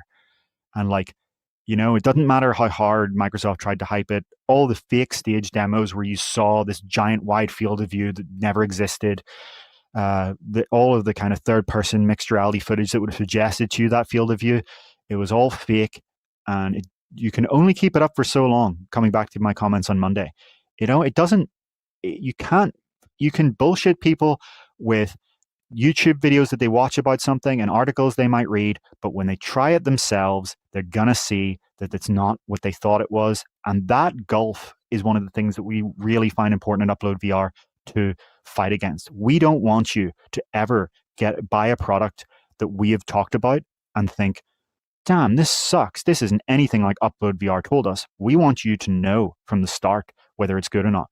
And we are early in this industry. A lot of stuff just isn't ready for you yet as an average consumer. It's ready for some people in our audience as enthusiasts. But you need to be aware before you go out and buy these things. And yeah, I think this is, no shippable, transparent AR system is good enough for the mass market yet. That's something that we just want to be crystal clear about. Okay, so our next topic for today is our meta section. So we're going to talk about 2 meta stories. And the first is that your Link PC VR games now show up in your Quest library in V81 PTC, and you can launch them directly with no friction. It bypasses the old Rift Dash system. It isn't used anymore. And even when you bring up the menu with your right controller, it brings up the Quest Horizon OS menu now. So this is a surprising one. V81 PTC, to be clear, the PTC is the public test channel. It is the sort of beta release channel for Quest's Horizon OS operating system. So if you don't have that, you shouldn't see this yet, but you will when they roll out V81 PTC, probably next month. We would expect that to happen. But if you do have V81 PTC, and presumably when you get the stable one next month, you'll notice that if your Quest headset is on the same Wi-Fi network, or the same local network, I should say, as a PC where you have the Quest Link app installed and set up, so you've connected it to the headset for the first time, you've done that pairing, you will now notice your installed Link PC VR apps in your library. So I've got this example on screen where I launched these ones to bring them up recent. This is, Boneworks, From Other Suns, Asgard's Wrath 1, Lone Echo, and Artica 1. And so unlike Steam Link or Virtual Desktop, there's no step of having to open another launcher. You go from being in your Quest Horizon OS library to clicking on one of these apps, for example, Lone Echo, and you're launched directly into Lone Echo. There's a loading screen that pops up, and it's a couple of seconds, and you're in Lone Echo. There's no intermediary step. That's it.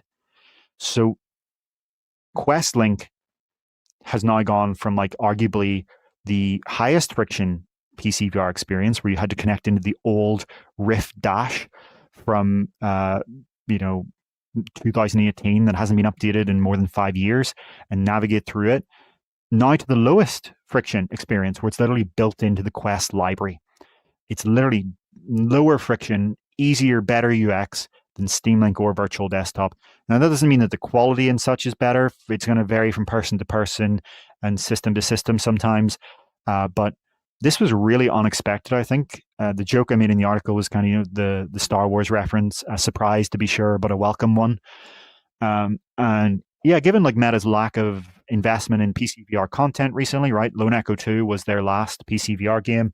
Given that Link has seen very minimal updates in the past few years, there was last year like an update that improved its efficiency and reliability, but since then, pretty much nothing. This was surprising, but it's obviously this is only limited to your Link PC VR games. So this isn't, in my testing at least, I'm not seeing any of my Steam VR games or anything like that here. You do see on the PC side, in your Link library, you can see Steam VR games that you've launched listed there, but that wasn't shown on this.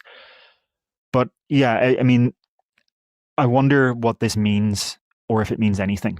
It may just be that, someone in Meta was able to convince their manager to ship this and make it a little bit easier to launch Lone Echo and Asgard's Wrath and Boneworks and things like that. Or maybe this hints at something else. Maybe it means that Meta wants to start, potentially bringing big PC VR games onto their store again, but that seems unlikely to me. I don't see, Hitman or Microsoft Flight Simulator coming to Quest Link store anytime soon. It may also be testing the UX for if Meta wants to eventually deliver these by cloud streaming, right? So the Project Avalanche technology that Meta has been building for years and years now to cloud stream PC VR games has been shipped in Horizon Hyperscape that we talked about in the Connect special. So that is actually how that works. But are they going to use it for just Hyperscape Gaussian splats, or are they going to also use it to let you use your PC VR games? Well, if they did, you would want to have it natively integrated into the library like this. So yeah, I mean, within the scope that this is only for your Link PC VR games, in my testing at least, it is the lowest friction solution here now. Yeah, so Guy Godin, the developer of Virtual Desktop, unsurprisingly, is in the comments saying that he thinks it's DOA, down on arrival, because it only shows, as I was just mentioning, the apps from the Link PC VR store, Meta store. And so if you have your games on Steam, this is not helping you. You will still have to launch, Steam Link or Virtual Desktop to get to that. Or, you can use Quest Link as well, the old traditional way. I wonder if they do at any point let you bring in custom apps from your PC like this. In theory, they do already let you do it in the flat screen PC Link app, right? Like, so in theory, could they just reroute that into this and let you have all your Steam VR games here as well? Maybe, but I doubt it's a priority there. Ego said the friction is that it almost never works, David. So I tested this today. You can see footage in my article, and it works perfectly for me. Maybe it doesn't work on your system. Please, if you're in the comments and you have V81 PTC, after the show, go and try this out. Let me know if it works. I launched any of these games. I launched Lone Echo, and less than 10 seconds later, I'm in Lone Echo with no external app or anything. It doesn't even launch the Link PC app on my PC. It stays in the tray and minimized. So from my perspective, the Lone Echo just launches on my PC and appears on my Quest headset. But yeah, you're still going to want to use Virtual Desktop or Steam Link for convenient access to Steam VR games.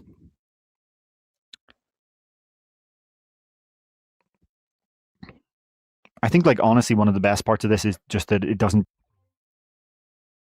bring up the old Rift Dash anymore, because it sucked very much so.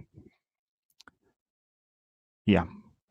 So I don't think there's anything else to talk about this. It'll be interesting to see where it goes. Any speculation is just speculation. It may just be a minor little convenience bump. But I think we can move on to talk about our next Meta topic, which is that Meta is opening its second physical retail store.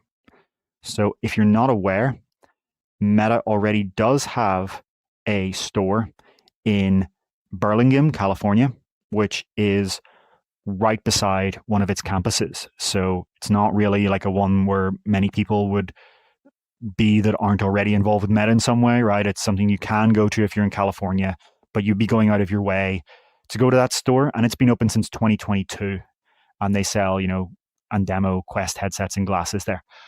But they're now going to launch a bigger flagship store, their second store that will be their flagship store in Los Angeles on Melrose Avenue, and it will open on October 24th. Meta says it spans 20,000 square feet and has multiple levels specifically designed to highlight the features and benefits of Meta hardware. And so that includes, to be clear, all of their smart glasses, the Ray-Ban Meta, the Oakley Meta Houston, the Oakley Meta Vanguard, the Meta Ray-Ban display, and the Neural wristband, the Meta Neural band. And it also includes Quest 3 and 3S. So if you're in LA from October 24th, or if you're visiting after, you can pop in to Meta's second store. And they call these Meta Lab. So separately, as well as opening a permanent store in LA, they're also opening 2 temporary pop-up locations, one in Las Vegas and another in New York. So the Vegas pop-up will be relatively small at 560 square feet, and it'll be inside the Wynn, and it will open on October 16th. The New York one will be on Fifth Avenue. It'll be a little bit bigger, well, quite a lot bigger actually, at 5,000 square feet, and it will open on November 13th. And from what I can ascertain, the Vegas and New York ones will just be for the smart glasses, including the display glasses, the HUD glasses, whereas the LA one is confirmed to have Quest as well. So this is obviously a vital part of the future of headsets and glasses. Meta already leverages EssilorLuxottica, their partner that owns Ray-Ban and Oakley, their thousands of stores like Sunglass Hut and the Ray-Ban stores to sell the glasses. But I think for headsets, they're going to need to have their own, right? That you can't have EssilorLuxottica has no interest in Quest. They're not a partner for Quest in any way.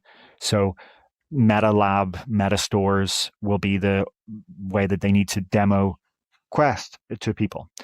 Also, I think maybe you're going to have more technical specialists for the HUD glasses and eventually AR glasses in a Meta store than you might have as just the general staff in a Ray-Ban store. I've been to multiple of these Ray-Ban stores.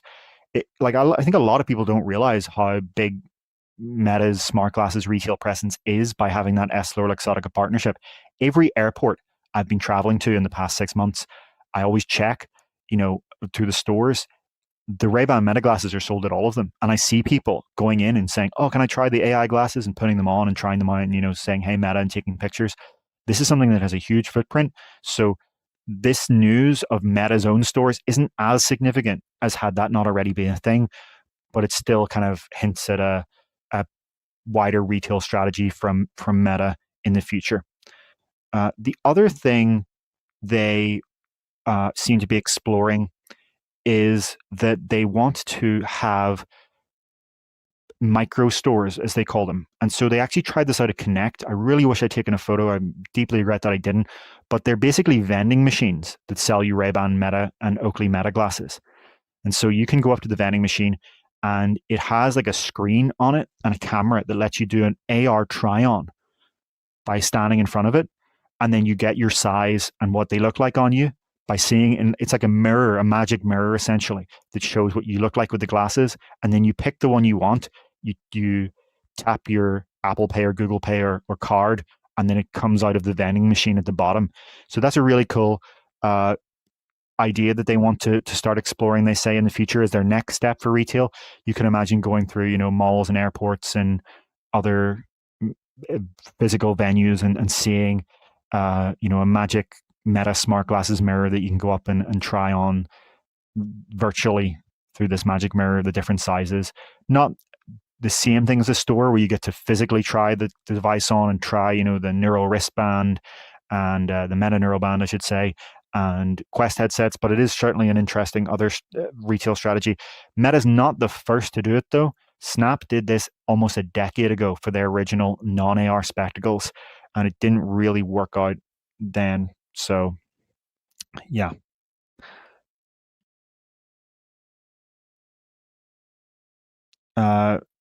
Biggs asking, will this retail store be for the Quest line or glasses and Puffin? So, firstly, there's there's a big assumption people are making that Meta's next headset won't be branded Quest. And in fact, we reported on Meta's plans that they'd cancelled the 2 leading candidates for a traditional Quest 4 in favor of a ultralight headset with an open periphery design and tethered puck.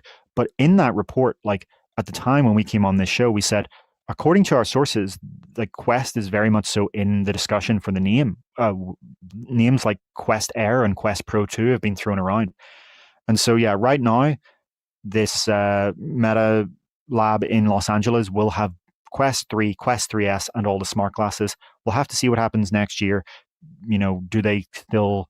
We would imagine that they still sell Quest 3 and 3S, by the way, next year when the new headset comes out, because our understanding is that the new headset will be priced around $1,000 and be, a higher end option for certain use cases rather than being any kind of replacement for Quest 3 and 3S.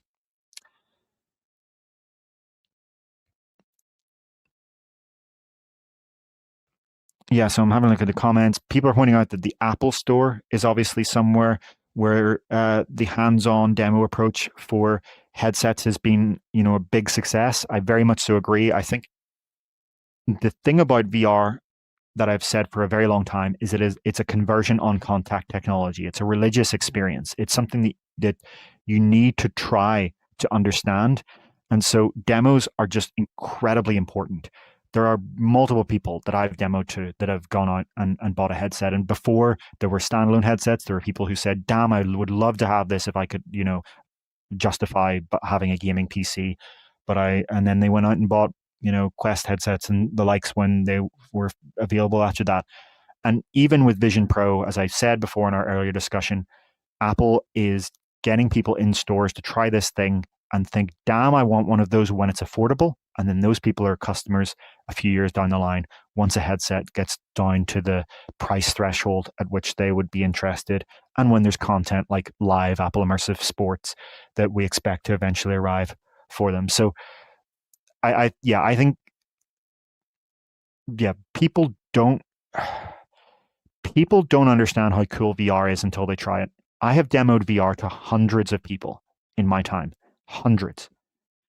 And the amount of them who beforehand were like, yeah, okay, this is your thing. So, I know you, I'll give this a try. Sure, buddy. And then they try it and they're like, holy shit, that's amazing. That's so cool. I didn't realize it was anywhere near this cool. That's a reaction I hear all the time. It's one of my favorite things to do in life is to demo to people and give them a great demo. And I think a great demo is the key phrase there.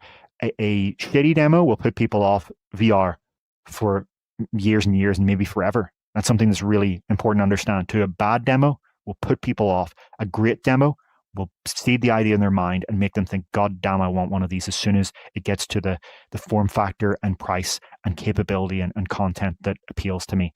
And so I think these Meta labs are not about selling things. They are selling things, in the Meta lab in LA, but I think this is about getting footfall. This is about getting people to walk past the store, see the interesting design, right? You can see on screen here that there's a very interesting design for a store, especially from the other side of the street. Walk in, try these things out and get used to the technology. Figure out what is this like. It is still the number one issue in our industry, I think, that nobody really talks about, that most people still have not tried a great demo of VR. Still, to this day, have not tried a great demo of VR, and they don't even realize what they're missing. So this is a huge, huge part of that. Having a look at some of the comments here. Yeah, Mastoris Mars is agreeing. They say they have done 30 plus demos at this point, and they've had the same reaction of wowing people. Technic said they've had the same reaction to get people to buy a Quest, but very few of them use the headset beyond the first month. Many now call me the paperweight salesman. Yeah, so I think that is the issue as well, right? It's possible to sell people something before it's ready for them, before the content and the form factor makes them want to go back and use it over again. That's another interesting factor. I think that's a bigger issue with Quest 2 than it is now for Quest 3. For regular people, the color pass through, the better form factor, the controllers without the big thick rings, all of these little things add up to make it more appealing. I think you should really make sure that you get, when you do demo to someone and give them a headset, that you get them the right content, right? Put them into a multiplayer experience with you that they want to come back to. Don't put them into what you necessarily love. Give them something that they're going to love, that they want to come back to over time. That's my kind of trick, where the people that I've recommended headsets to that still use them, which is the majority, is because I find the right content for them particularly. And that's something that I think is going to need to happen in these stores. You're going to need to have specialists, enthusiasts who talk to people and understand, what do you care about in life? What do you enjoy? What kind of VR would appeal to you? What's your ideal VR experience? And then show them that they can do that on a Quest today. You know what? I've said this before. I think Meta should hire enthusiasts. I think they should hire people that are watching this show right now and in our comments to person these stores and be there and give people the experience that they know is going to be great. But it's still early, right? It is still early. For a lot of people, the technology, even though it'll wow them for a demo, it actually isn't ready for them, right? As SiNGRAY Gaming points out, VR is where video game consoles were in the 1980s. We're still in the early days. These are still 500-gram face bricks with 2K resolution, can't even display the color black. They're fixed focus. They only have 100 or so degree field of view. They only have 25 pixels per degree. Their pass-through is still only 4 megapixel. They don't even have eye tracking yet. We're still in the early days, so some people just isn't there. James O'Loughlin asked, with all that many demos, how many have gotten sick under your watch? So my biggest tip for VR demos is never, ever demo something with artificial locomotion. As cool as it is to you love pushing your thumbstick and sliding around a virtual world. I get it. Don't demo that to new people. Demo something which has no physical movement at all, right? Demo something where their entire movement is with their body. And that's the magic of VR, right? They can already on their PlayStation 5 push a thumbstick and move around a world. Give them something where they use their body, where they use their hands to manipulate virtual objects at close scale in a way that they could not at all ever in flat screen gaming. Show them something that they can't do at all in flat screen, not just a better idea of flat screen. That's my biggest kind of tip there. Yeah. Steve Barr joking, Apple Vision Pro, the first taste is free. Yeah, it's kind of almost a drug dealer approach there, isn't it, of giving them a little bit for free and then getting people hooked down the line. Okay. Jack B saying, I think I've sold more Quests at Best Buy than the blue shirts ever did. Whenever someone is staring at the little display, I can't help annoying them by explaining what Quest 3 can do like a crazy person. Yeah, like an evangelist, right? Like a missionary for a religion people need to be for VR. I do think so much of this is so personal and so it needs a human touch. This is not like buying a TV or a tablet or a smartphone. These are like, there's so much you can do with VR that's so varied. How the headset works for you and how it feels on your face in terms of comfort, how it works for your eyes, so varies between person to person. All of this matters, right? Another huge advantage of the Apple Store approach is that that's how Apple sells you various sizes for the face pad and for the strap, right? It's not a one-size-fits-all product. That's why Apple Vision Pro is actually a bad idea to buy as a second-hand product. Apple, when you go in, scans your head with an iPhone, picks the perfect face pad for your head, the perfect strap size for your head. And then if you have a prescription, they even put in the Zeiss prescription lenses based on your prescription for that demo. Meta has the potential here, if they do it right. We don't know. It's not opening until next month. They have the potential to put this same attention to detail in. You should put your prescription in when you do a demo in this store, and they should do the same prescription inserts that Apple does, right? You already can get them for your Quest. I'm not saying they should make them. I'm saying they should just apply them in these demos. They should make sure that they adjust for people's heads. And over time, if they do want to expand these stores and have them all over the world, I doubt it. I don't think that's their strategy here. But if they do, then eventually they could too sell a headset like Apple, where they have different face pad sizes and different strap sizes that are designed for the shape of your head.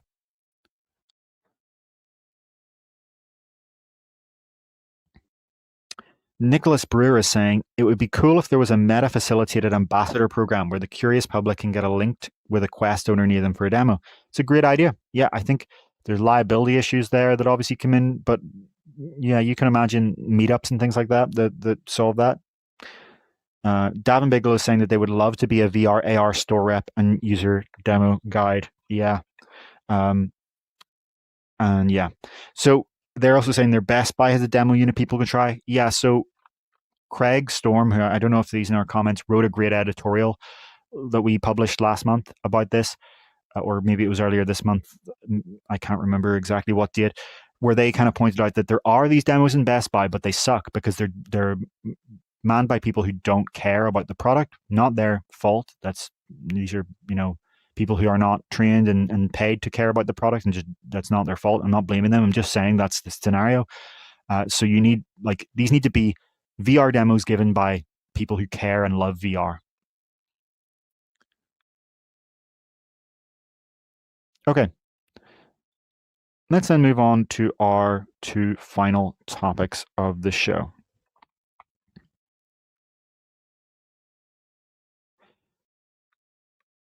Okay. So we're firstly going to talk about Pimax. Pimax has delayed Dream Air again, but it claims that Dream Air will have the widest field of view of Micro-OLED headsets. So if you're not familiar with what Pimax Dream Air is, it was announced at the very end of last year, I think literally like in the very late days of December. And it is a sub 200 gram, according to Pimax, tethered PC VR headset. Ignore the fact that this image, like a lot of tethered PC VR headsets, doesn't show the cable. It has a cable that goes to your PC with micro OLED panels, eye tracking, and integrated audio. And in May, Pimax announced a cheaper Dream Air SE that should have 2.5K micro OLED, whereas the higher end Dream Air should have 4K micro OLED. It also plans to have two variants of each with inside-out computer vision or Lighthouse Steam VR base station tracking. So 4 variants in total, 4 models in total. Of the Dream Air and Dream Air SE, of each you get a Lighthouse or computer vision tracking on.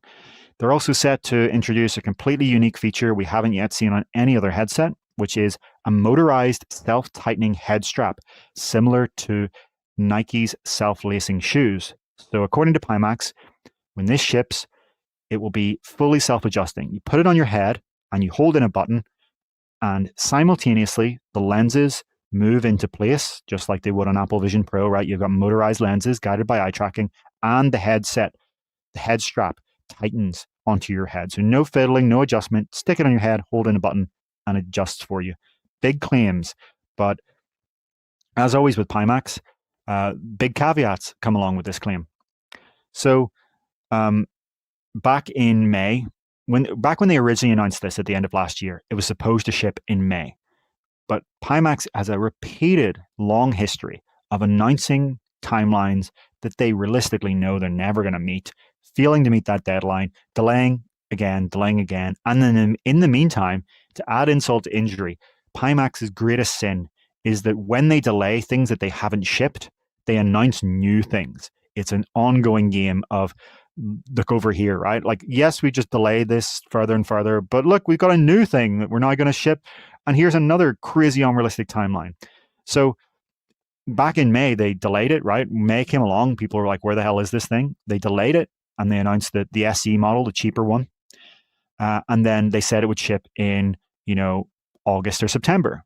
Now we're in the end of September, and they're saying, okay, well, no, we're not going to ship now. Now it's going to be December. It's going to ship. And that's only for the Lighthouse tracking models. They say that the computer vision models are going to not ship until 2026. So further and further delays.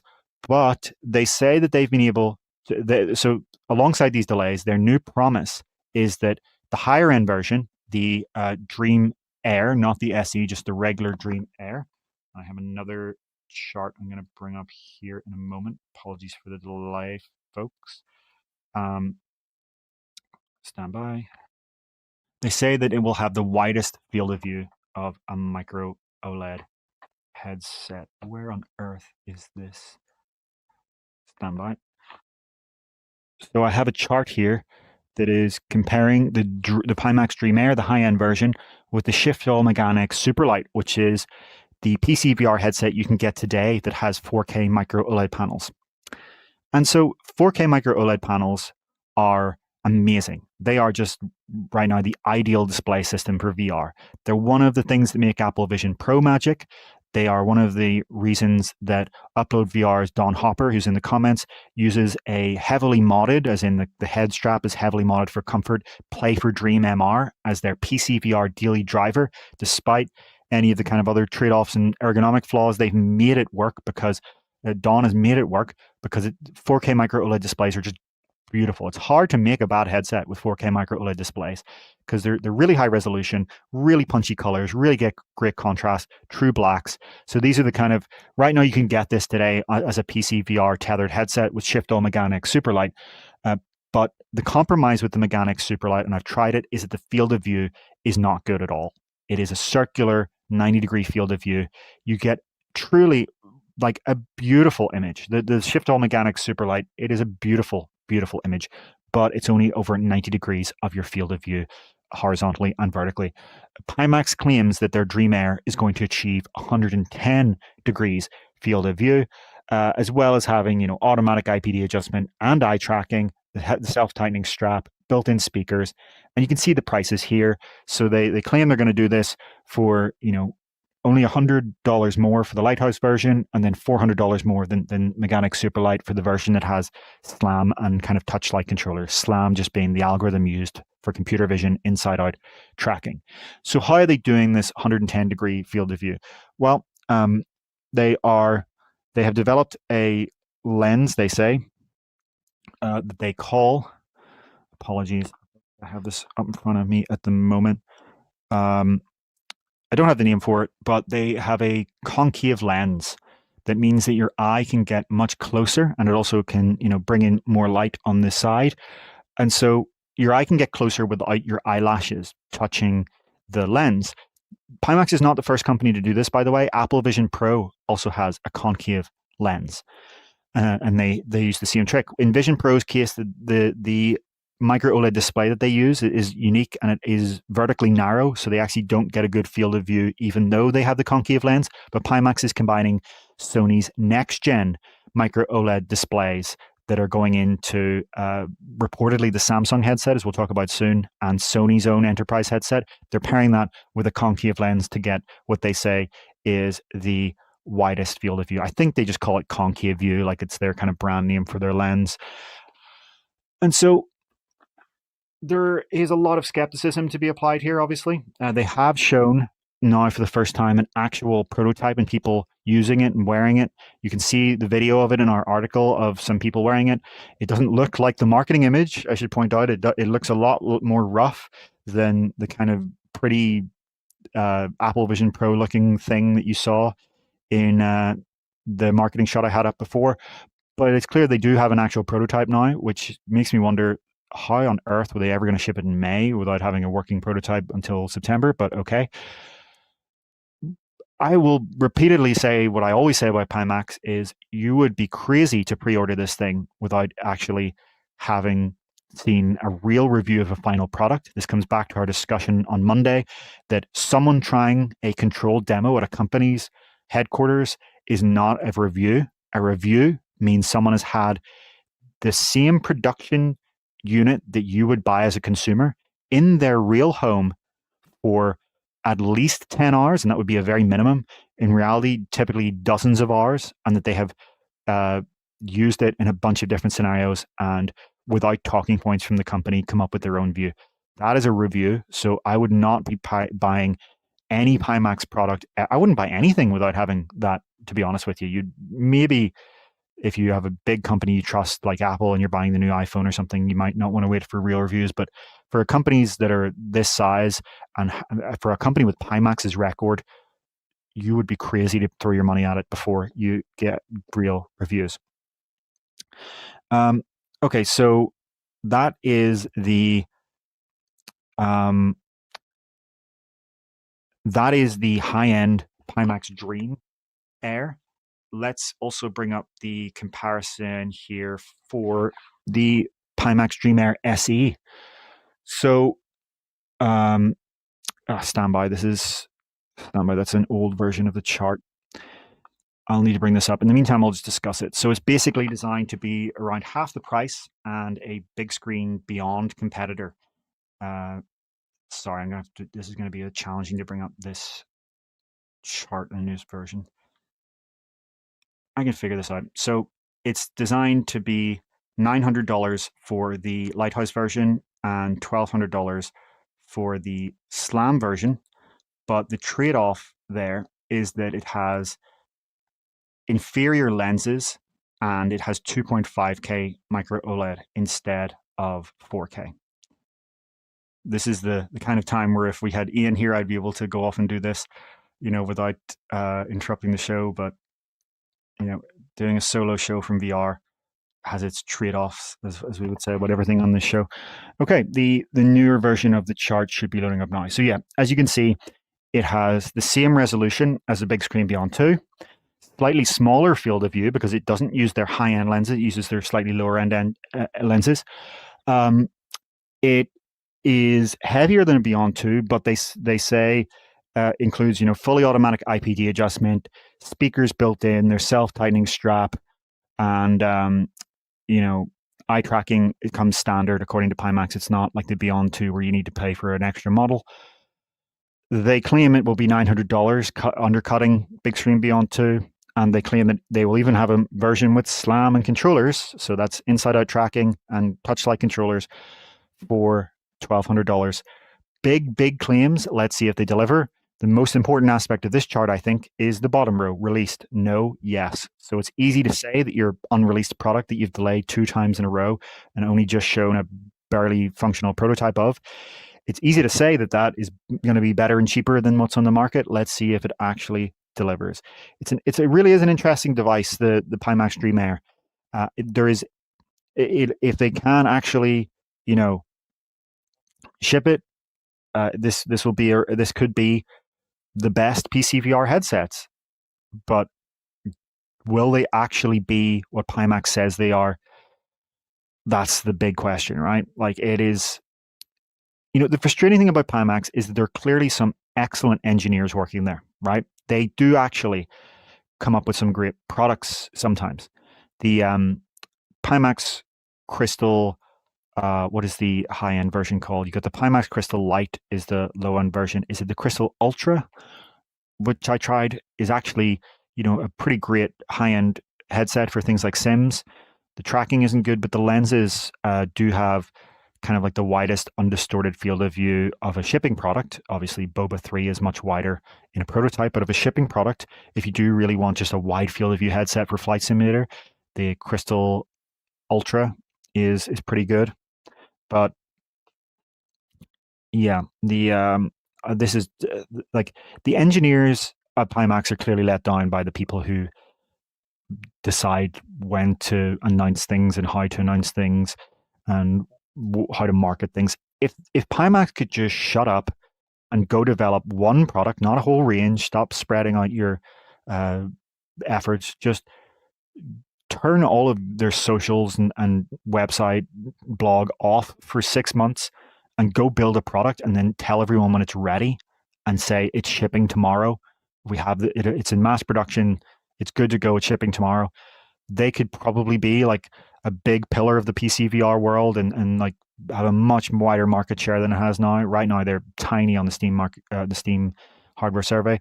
But so like it doesn't matter. This is the frustration with Pimax. Sometimes they do come out with great products, and this could be a great product, but they're shady business practices and used car salesman level of trust have just ruined their reputation to the point where it doesn't matter how good their products are. For a lot of people, nobody's going to buy them.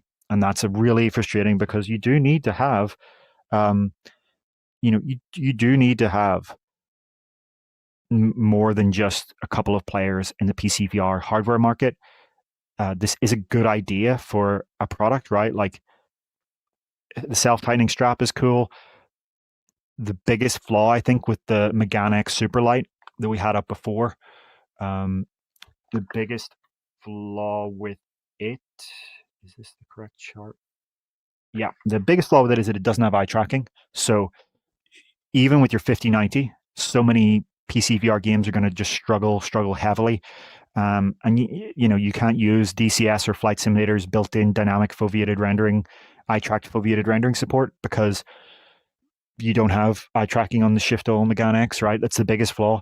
If Dream Air ships and is what they say it is, the combination of 4K micro OLED panels and eye tracking would be a dream for PC VR.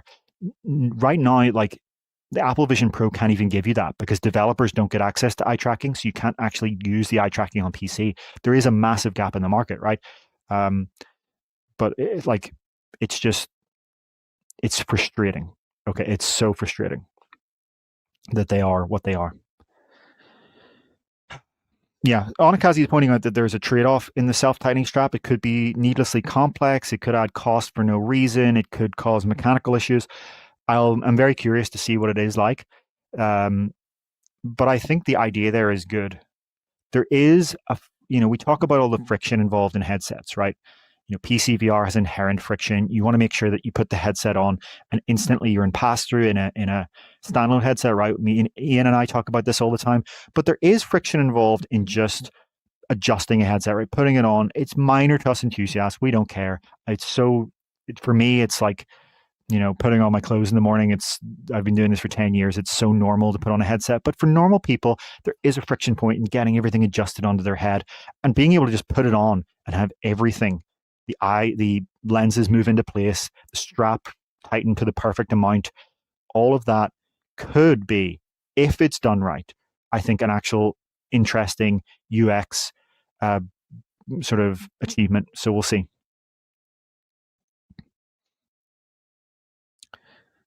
Okay. Let's talk about our final topic. Yeah, well, firstly, James O'Loughlin says PC VR needs a hero. 4K per eye with dynamic foveated rendering on a runtime low level, no developer action needed. Yeah, that is the thing, right? Right now, dynamic foveated rendering, eye tracked foveated rendering is not widely supported in PC VR. It's a per app thing. I think one of the biggest potential advantages of Valve Deckard could be that on a Steam VR level, they bring this to as many apps as possible, right? Like there may be a potential for Valve whenever Deckard does arrive, Steam Frame as it may be called based on that trademark, they may actually be able to bring. It matters so much to have eye-tracked foveated rendering at these resolutions. As John Carmack rightly pointed out, it matters less at low resolution, right? But once you start to actually want to take advantage of 4K micro OLED and get those gorgeous sharp visuals at a decent frame rate that isn't just a slideshow, the higher the resolution, the more gains you get from eye-tracked foveated rendering. So that's why it really, really matters. I would even say that like any headset that's 4K that doesn't have eye-tracked foveated rendering is fundamentally flawed. I would go that far, and that's my problem with the Shifto Megane X Superlight. Great headset, bad field of view, no eye tracking. It's just like that's why it's just compromised. Okay. Let's move on to our final topic. The Samsung headset. So we're talking about, big potential headset launches, right? When it comes to like Apple's M5 or M4 Vision Pro, that's going to be a big one we expect to happen perhaps next month, perhaps later. We don't know. Valve Deckard / Steam Frame, anyone's guess. A lot of people thought it was going to be last week during Connect, and they got badly kind of deflated by that not happening. Valve has trademarked Steam Frame, but there's obviously no launch last week as we thought. It's with Steam Deck, they trademarked it and like a day later launched it. So that hasn't happened with Steam Frame. But there's another big headset that is coming that is just as important and in many ways maybe more important for some aspects of the industry, and that is Samsung's Android XR headset. And it will be the headset that introduces Android XR, as well as brings one of the biggest hardware companies in the world and most advanced hardware companies in the world, Samsung, into the VR market again. Last decade, obviously, Samsung had the Gear VR partnership with Oculus, where you could use your Samsung phone in a kind of phone holder thing for 3DOF VR. They obviously then also partnered with Microsoft for Windows MR. The Odyssey was the only Windows MR headset that had OLED panels. At first, it was the only one that had IPD adjustment and speakers as well, right? The Odyssey, they were pretty good headsets. They had the panels from Oculus Quest, but like a year before. And so they've struck out with Facebook, they've struck out with Microsoft. Now they're coming back again, and this time they're partnering with Google.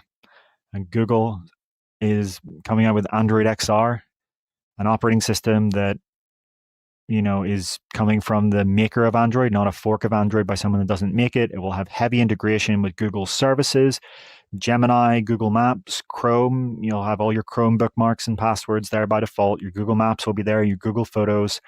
In many ways, it'll be like the Vision Pro experience, but for people in the Google Android ecosystem.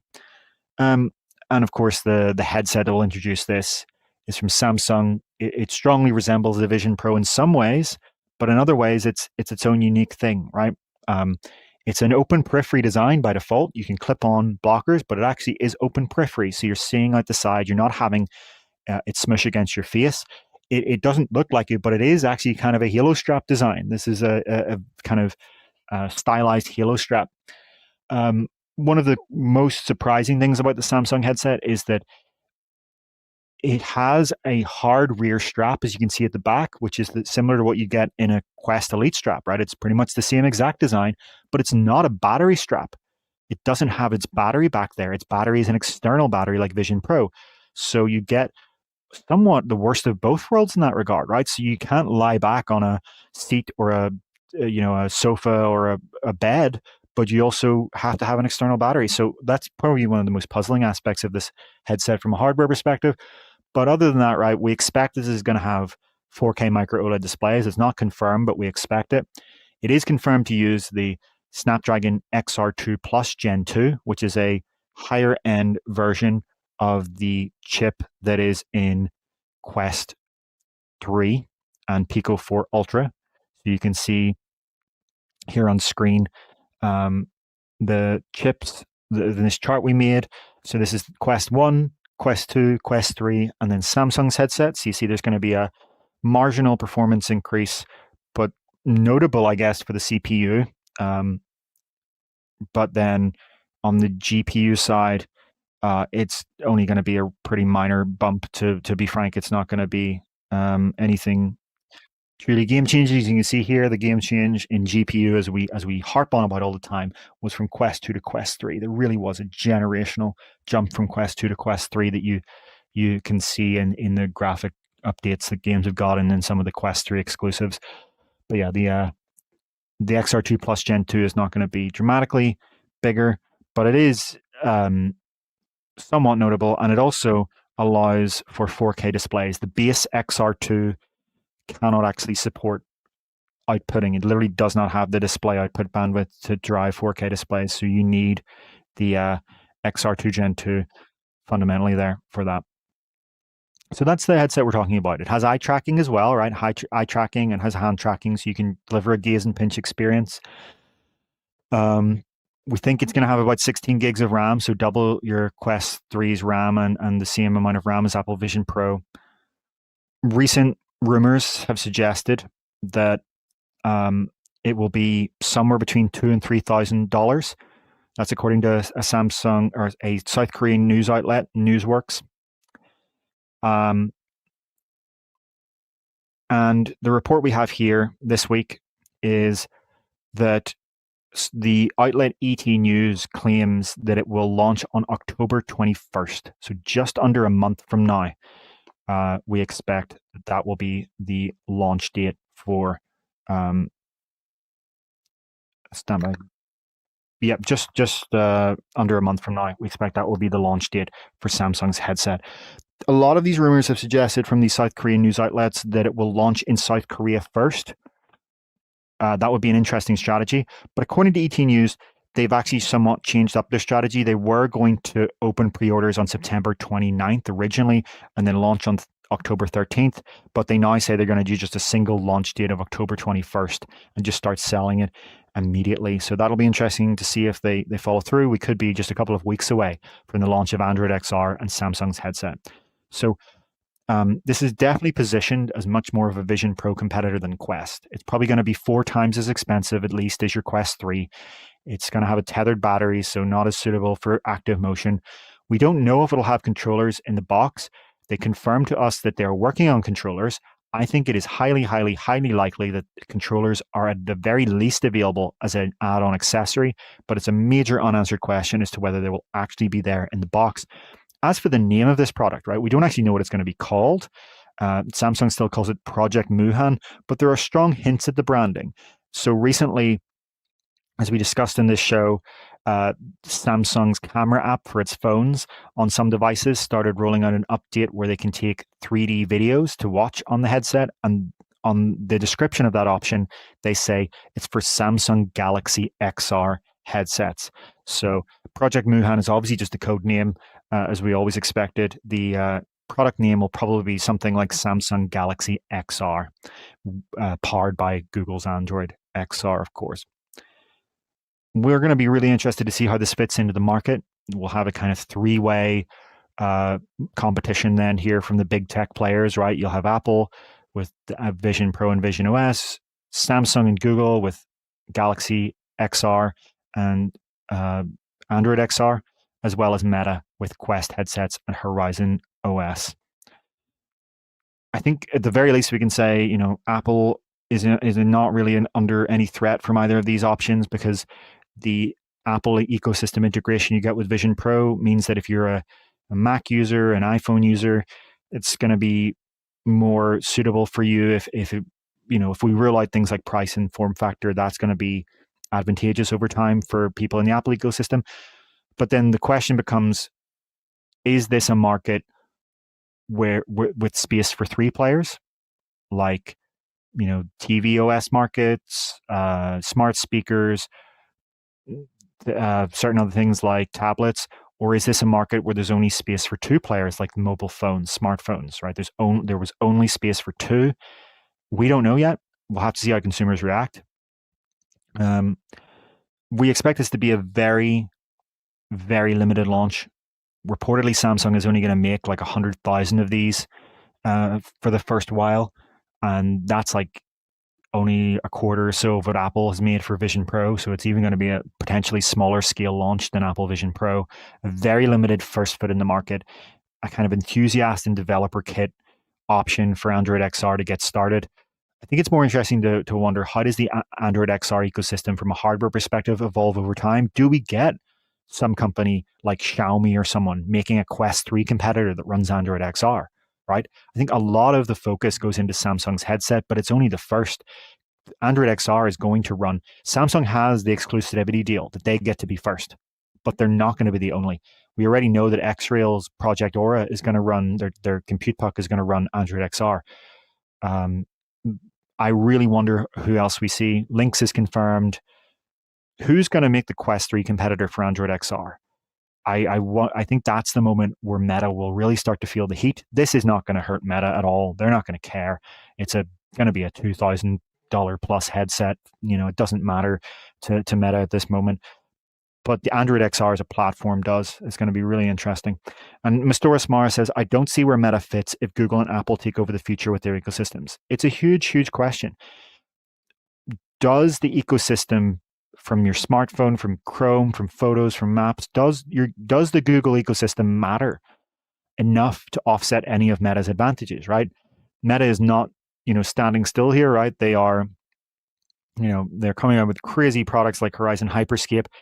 They are coming out with exclusive blockbuster games. You're not going to play Beat Saber, even if Xiaomi does come out with a Quest 3 competitor that runs Android XR or something like that, right? You're not going to play Beat Saber or Batman Arkham Shadow or Deadpool VR or Asgard's Wrath 2 or Population 1. None of these things are running on Android XR. Meta will not port those. It's not going to happen. And it is good. Ironically, I think so much of the analysis is like, oh, Meta doesn't care about gaming. They want to be everything else. Like, ironically, Meta's biggest advantage is going to be VR gaming, that they are the company that owns multiple VR studios that are incredibly, talented and experienced with VR, that are pumping out, but between the sum of them, a blockbuster VR title every year. Again, so against the analysis of Meta doesn't care about VR, right? 3 years in a row. Asgard's Wrath 2, Batman, Arkham Shadow, Deadpool VR. And we know there's a Arkham Shadow sequel in the works as well, right? The narrative of that, I think, is very misguided. So ironically, that's Meta's big advantage. They also have the potential that they're making big inroads in smart glasses. Yes, Google is going to, want to launch. It's launching Gemini glasses with Warby Parker and General Monster, but that's not the same scale as Ray-Ban and Oakley. So Meta may be able to find interesting kind of advantages there. Maybe, you can scan your Horizon Hyperscape in a few years from now on your Meta glasses, and you can capture, the photos that you capture on your Meta glasses go in there. They also have a communication ecosystem that isn't talked about much. WhatsApp is the biggest messaging platform in the world by far. In America, it's not as big with iMessage having such an important role in American social life, but in the rest of the world, by default, the messaging platform. If someone is going to message you, whether it be for work or friends or a social club or at your church or whatever, WhatsApp is the default for everything. If you're American, you don't realize this. I cannot stress this enough. WhatsApp is the default communications platform of the planet. So that is a huge, huge advantage that Meta will be able to leverage. It also has been, investing billions and billions of dollars in this for a long time, and they have a lot of big research that is coming into products. We've seen Horizon Hyperscape is an example of research that is coming into products. Kodak Avatars is likely to ship at some point in the next few years. There are rumors that the headset next year will use some of their research on exotic lens systems to achieve that incredibly small form factor. There are all kinds of. I wouldn't rule Meta out yet. The other advantage is that they have vertical integration, right? They're not all the way vertically integrated. Qualcomm is making the chips, but they do have hardware and software integration. So that has advantages from a price perspective. They're able to sell Quest headsets at cost or even below cost because they are then the platform holder, whereas Samsung has to make a profit with this. Even when I talk about the Xiaomi headset that I'm theorizing, it's complete and utter speculation. Xiaomi hasn't said anything about an Android XR headset, to be crystal clear. Xiaomi's great at selling products at a very low margin, but it would still need to be some kind of margin, most likely. And I don't think they even get to sell officially in the United States. So that would only be competition in Europe. There's all kinds of complexities there that Meta could still be selling the headset that is the cheapest. And there is a developer ecosystem advantage there as well, right? Developers target even developers who hate Meta publish on Quest because that's where the users are. So if Android XR, there is a possibility that Android XR gets stuck in a cycle where, yes, it's easy to port to, but some developers maybe just aren't going to bother because the ecosystem isn't big enough. And then the ecosystem doesn't get big enough because developers don't port. You could get a negative cycle there that keeps it from getting to Quest. A lot of this will depend on how much does Google want to invest in content. I don't think there's a world where Google can get away with not investing in content. And that's not just games. That is things like coming out with their own equivalent of Horizon Hyperscape. That is equivalent in the long term of coming up with their own equivalent of Horizon Worlds. Today, Horizon Worlds is not a huge selling point for Quest, but look at the investments in things like Horizon Engine and their AI generation and push forward 5 years. Where do you think Horizon Worlds is going to be in 5 years? Remember that the Ready Player One metaverse was set in the 2040s. What does Horizon Worlds look like in 10 years from now? That's a big question, because Meta will, if they have to literally do 3 or 4 complete reboots of the tech stack, they'll do it if they need to, given how much Mark Zuckerberg believes in the concept of owning a metaverse. So that could be another thing where you wonder, do they put investment into that? And then, yeah, of course, I still think, obviously, though, all that aside, Google's advantages are enormous. The Play Store of 2D apps is incredibly significant to have. Having your Chrome bookmark sync over is enormously important, and your passwords and all of your logins and everything. Having your Google Maps and your Google Photos and your Gemini that you use on your other devices. Meta's bet will be, like, the bull case for Meta is that AI makes traditional devices less important, traditional ecosystems. That over time you'll interact less with apps and more with an AI, and it only matters. All of these services like, that you use today, like, Uber and Spotify and all of these things. It's not that you'll use a graphical user interface, but that you'll use, an AI that will interact with MCP protocol or something else to tell it what to do. That the future will not be the bull case here, if you even extend this over to AR glasses, is that it doesn't matter that Google Play Store has an Uber app, because you won't open an Uber app. You'll just say to your AI, book me an Uber home, and it will figure out where you are right now and do all that and figure it out for you. That's the bull case there. And then traditional ecosystems fall apart at that point. But in the meantime, they're going to matter a lot, right? Like the fact that they, especially on headsets, where you have things like the Netflix app on Google Play. Now, will it be the same situation as Vision Pro, where in theory, on Vision Pro, you boot up the Netflix app and download movies? In reality, Netflix opts out of Vision Pro. Will they do the same for Android XR? Will they kind of be stuck in the situation where, in theory, the Play Store is great, but in reality, you only get half of it because so many developers opt out for whatever reason? That could be another huge problem. And then the developers who opt in after a while might just say, if we're bringing it to Google's Android XR, we might as well bring it to Meta Horizon OS as well. There's huge potential there. I think there are huge open questions on how much the ecosystem matters, but it definitely does matter. But it's about how much does it matter versus Meta's kind of own advantages here. All of this is unanswerable. Anyone who thinks they definitely know right now is overconfident. This is all going to be in flux. And, Meta is not going to sit on its laurels either. It's going to throw everything it has, right? They have got Zoom on. They're getting Discord next year as a native app that integrates with your playing activity. They have Spotify as a web app. They have Disney Plus on the web, and they say it's going to be in Horizon TV, but they haven't said if that's going to be downloads. They are working with James Cameron. We have to talk about that to get a bunch of exclusive 3D content, both rectangular 3D and immersive, in 2026. I think that's going to be one of the big things to watch from Meta, is it build up a giant content library of exclusive 3D content. Exclusive means Google doesn't get it. Apple has its own exclusive content and it'll do just fine, but Google might be stuck in the middle where they aren't. Like, how much is Google willing to spend on this? Mark Zuckerberg has the unique advantage of having a controlling share of Meta. Okay, so he can, even if the shareholders say, please, Zuckerberg, stop spending all your billions on VR and AR, please, please, please, as they have in open letters, by the way, in the past, Zuckerberg can say, no, I don't care, shut up, I'm going to do it anyway. Obviously not literally, I'm making a kind of hyperbolic point, but fundamentally, he can. Fundamentally, Mark Zuckerberg does and will decide to pour billions of dollars in a way that the CEO of a company like Google or Apple, who's beholden to the board of directors and shareholders, cannot ever justify doing. And it may just be that Mark Zuckerberg is willing to throw so much money at this that the likes of Sundar Pichai and Tim Cook, who they can think long term, right? It's not that they have to think about only the next quarter, but I don't think either of these two people are allowed to think on the scale of 2 decades. Whereas Mark Zuckerberg can think, I want to invest this because I care about what's happening 2 decades from now. I think he's in his 40s now, early 40s. I don't know off the top of my head.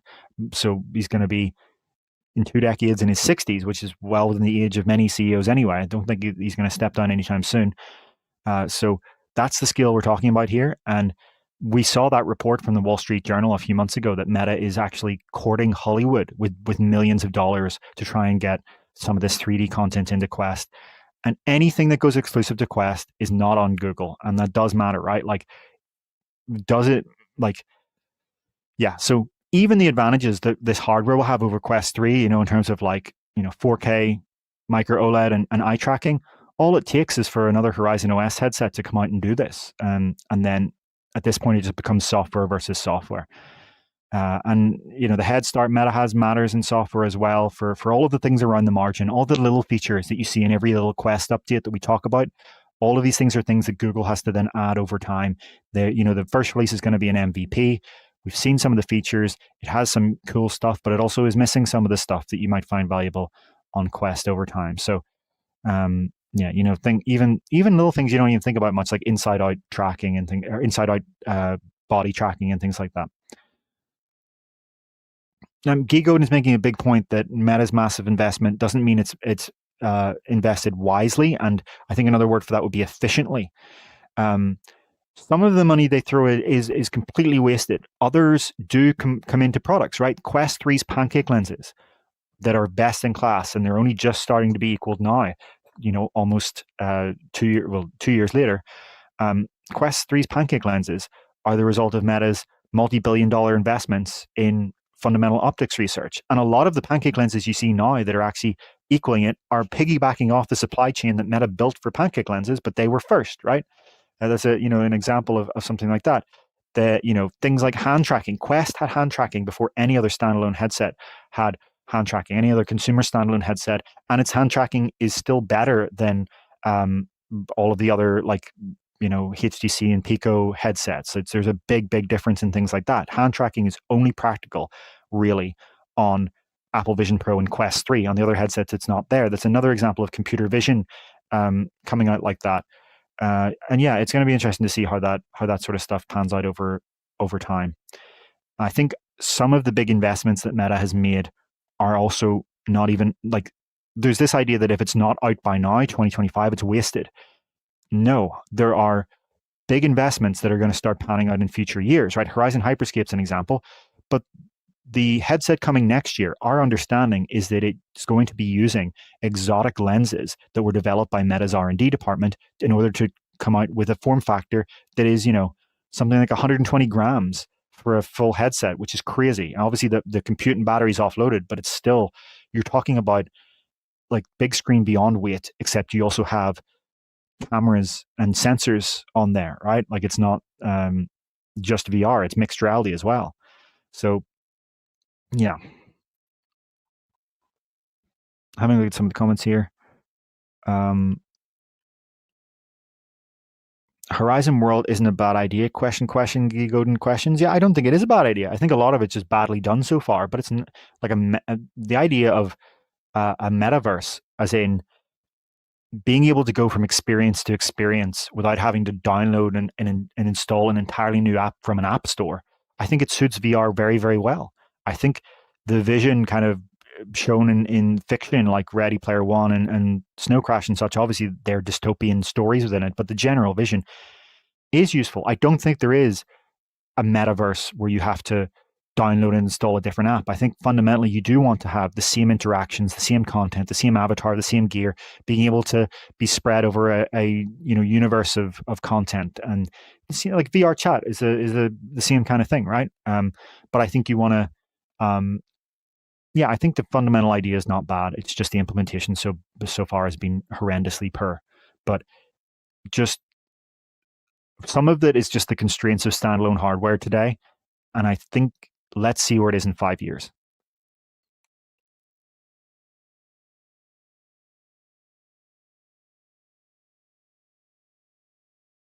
James O'Loughlin is also pointing out that Meta has had to spend a lot to brute force and accelerate their hardware skills from 10 years ago to emerging difficult tech. Yep, Apple has done hardware for 50 years. That's a huge point. Yeah, Meta has had to, Google and Apple can build off what they already have. So they already both had hardware teams.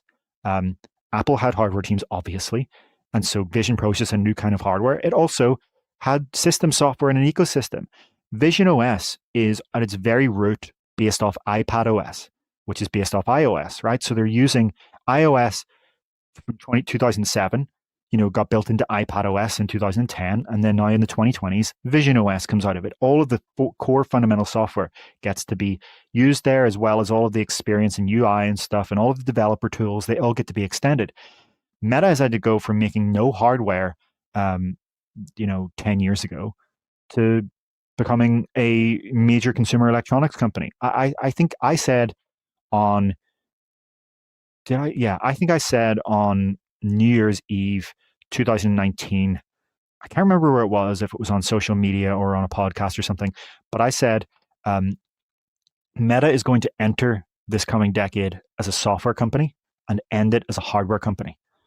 And I think this is proving right. I think if you look at the kind of smart glasses, massive growth, if you look at Quest headsets and such and where you're going, they've had to go from 0 to 1. They've had to go from being a company that makes apps on your phone 10 years ago to being a company that has, you know, an entire uh, hardware portfolio and platforms. And that's a lot tougher. So, from a consumer perspective, we don't care. Of course, I'm not saying that means that you have to forgive them for anything. No, of course not. Treat them exactly the same you would Google and Apple. I'm just saying from an analysis perspective, it's going to be a lot less efficient to spend to go to do that, right? You're going to make a lot of stupid decisions.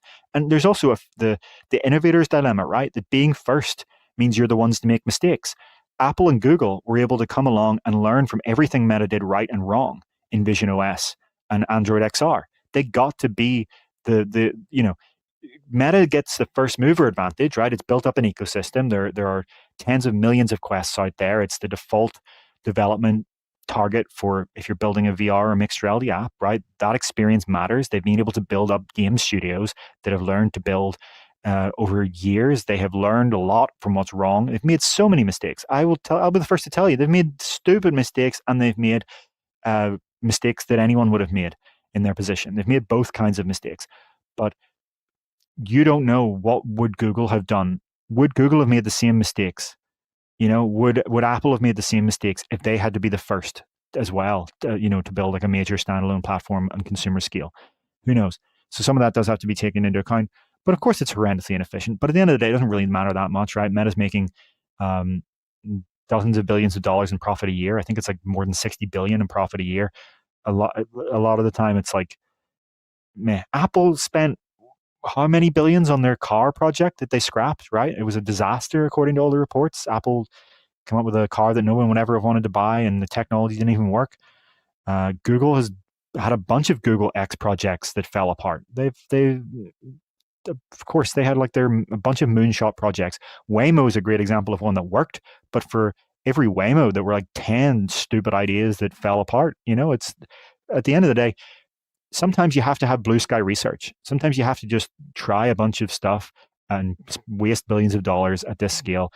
And it's so obvious in hindsight what works. Okay. Everyone's able to be the smug Captain Hindsight and say what was obvious. And there are a lot of things that were obvious even in foresight that we pointed out, and a lot of people in our comments pointed out at the time was stupid.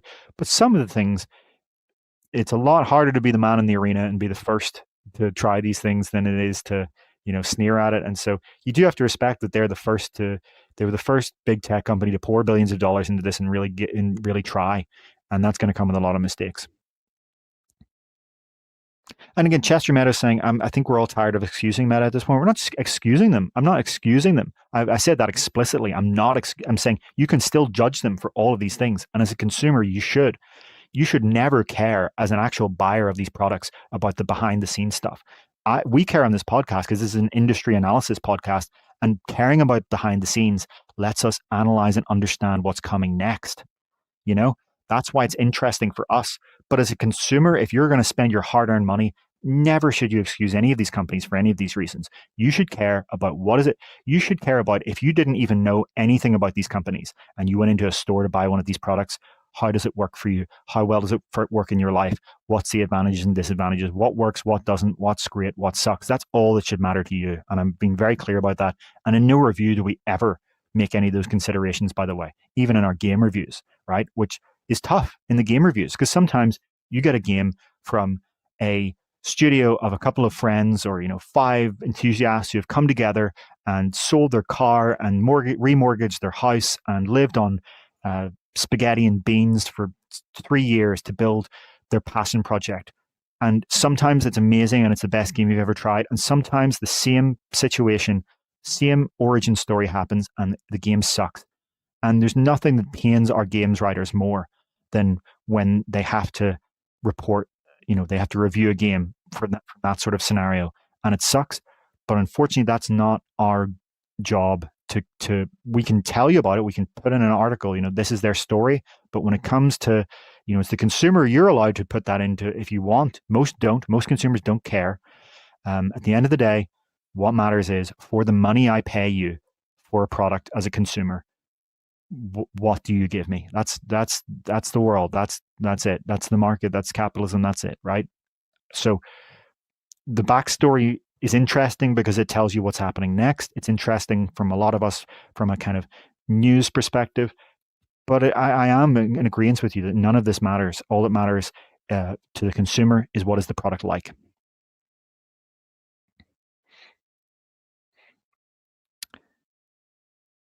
Yeah, I think Onakazi makes a very interesting comment. There's a difference between analyzing engineering problems and decisions as willfully working back from a decision and always assuming it's driven by what can be the most evil. Yeah, that's a very good point. Very much so.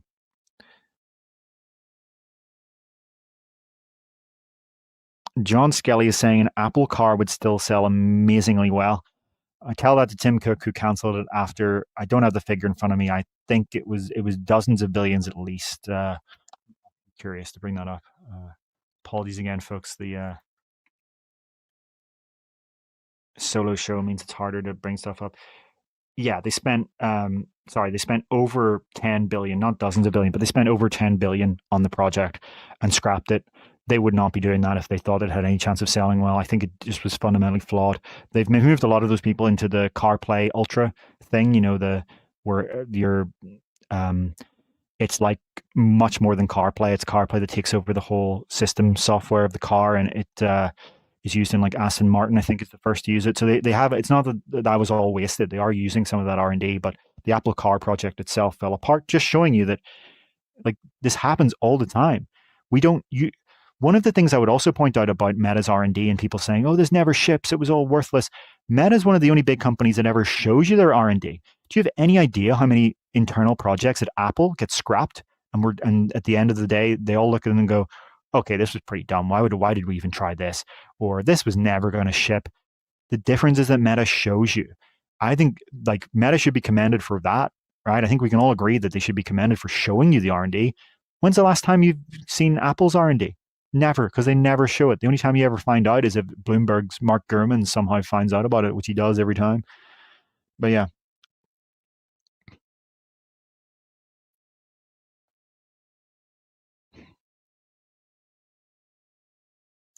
Mr. Mycelium saying, I don't think Meta is evil. I think they just lack focus and drive. I think they're too data driven, not vision driven enough. I strongly agree with you on that one, for sure. I think there are huge problems with how Meta operates in this space. I do think, though, at some point, it's like the monkey typewriter Shakespeare thing, where by so much time and so much brute force, they're sort of starting to get somewhere that's interesting. I think if you look at where the Horizon OS UI is going with Navigator, it's finally good in my opinion. I never really thought it was good up until now. Horizon Engine is like being able to getting rid of Unity. The loading time is much faster. The graphics are better. They have more concurrent people. Horizon Home is a decent foundation now that isn't terrible. Like Horizon TV, it's instead of being unfocused nonsense, it's focused now. I think over the last year or so, they're starting to really kind of hit their stride, and a lot of the stuff is going to shape up in the next few months, and we'll be interested to see where it goes. I think what's happened here, to be honest, is that Apple Vision Pro has forced them to get into shape. A lot of the things that are good about what Meta's decisions have been in the past 2 years have been in response to Apple Vision Pro. And so what Meta needed to focus them a little bit was a little bit of a kick in the ass by competition.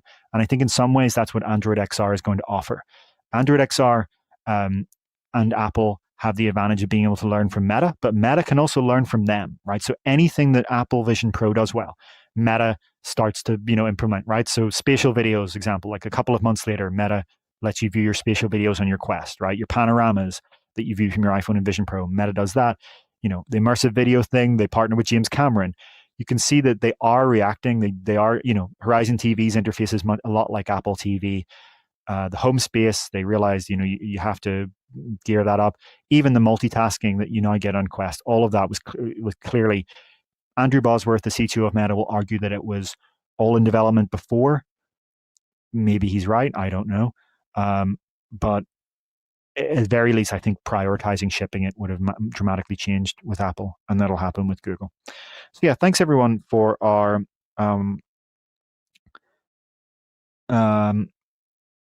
thanks everyone for our discussion today. It's been great to have you here. Unfortunately, we couldn't have Ian. He should be back next week.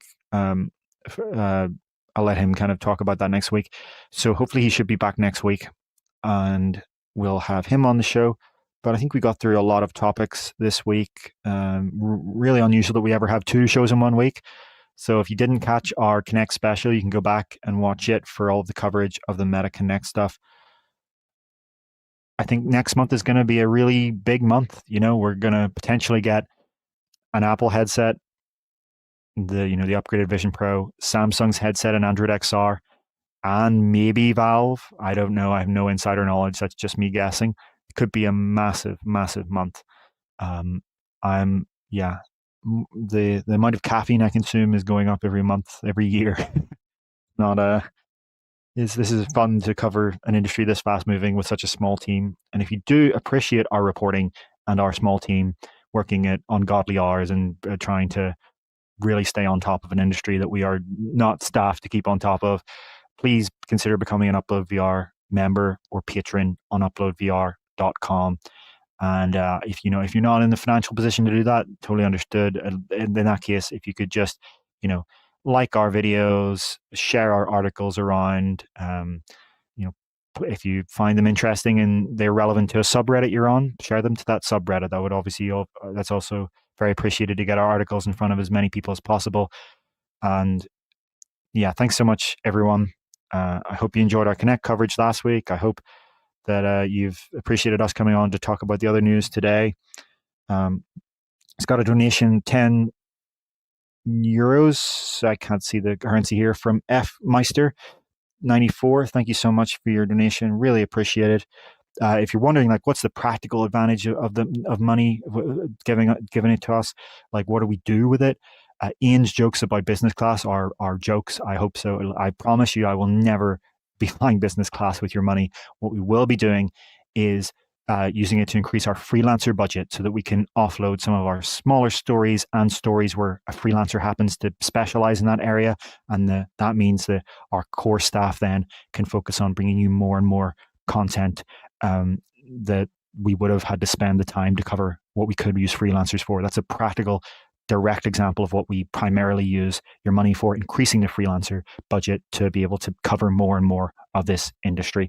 And eventually, if it's enough, when we get enough members and patrons, we very much so will be bringing on another staff member. It's just, these are, as I'm sure all of you know, in many of your own industries, these are tough financial times. It's a tough world at the moment where we would love to bring on more people, and we will as soon as we can. So thanks so much, everyone. Really, really appreciate all your support, all your viewership, all your discussion. We will see you next week, and we will see you in the future.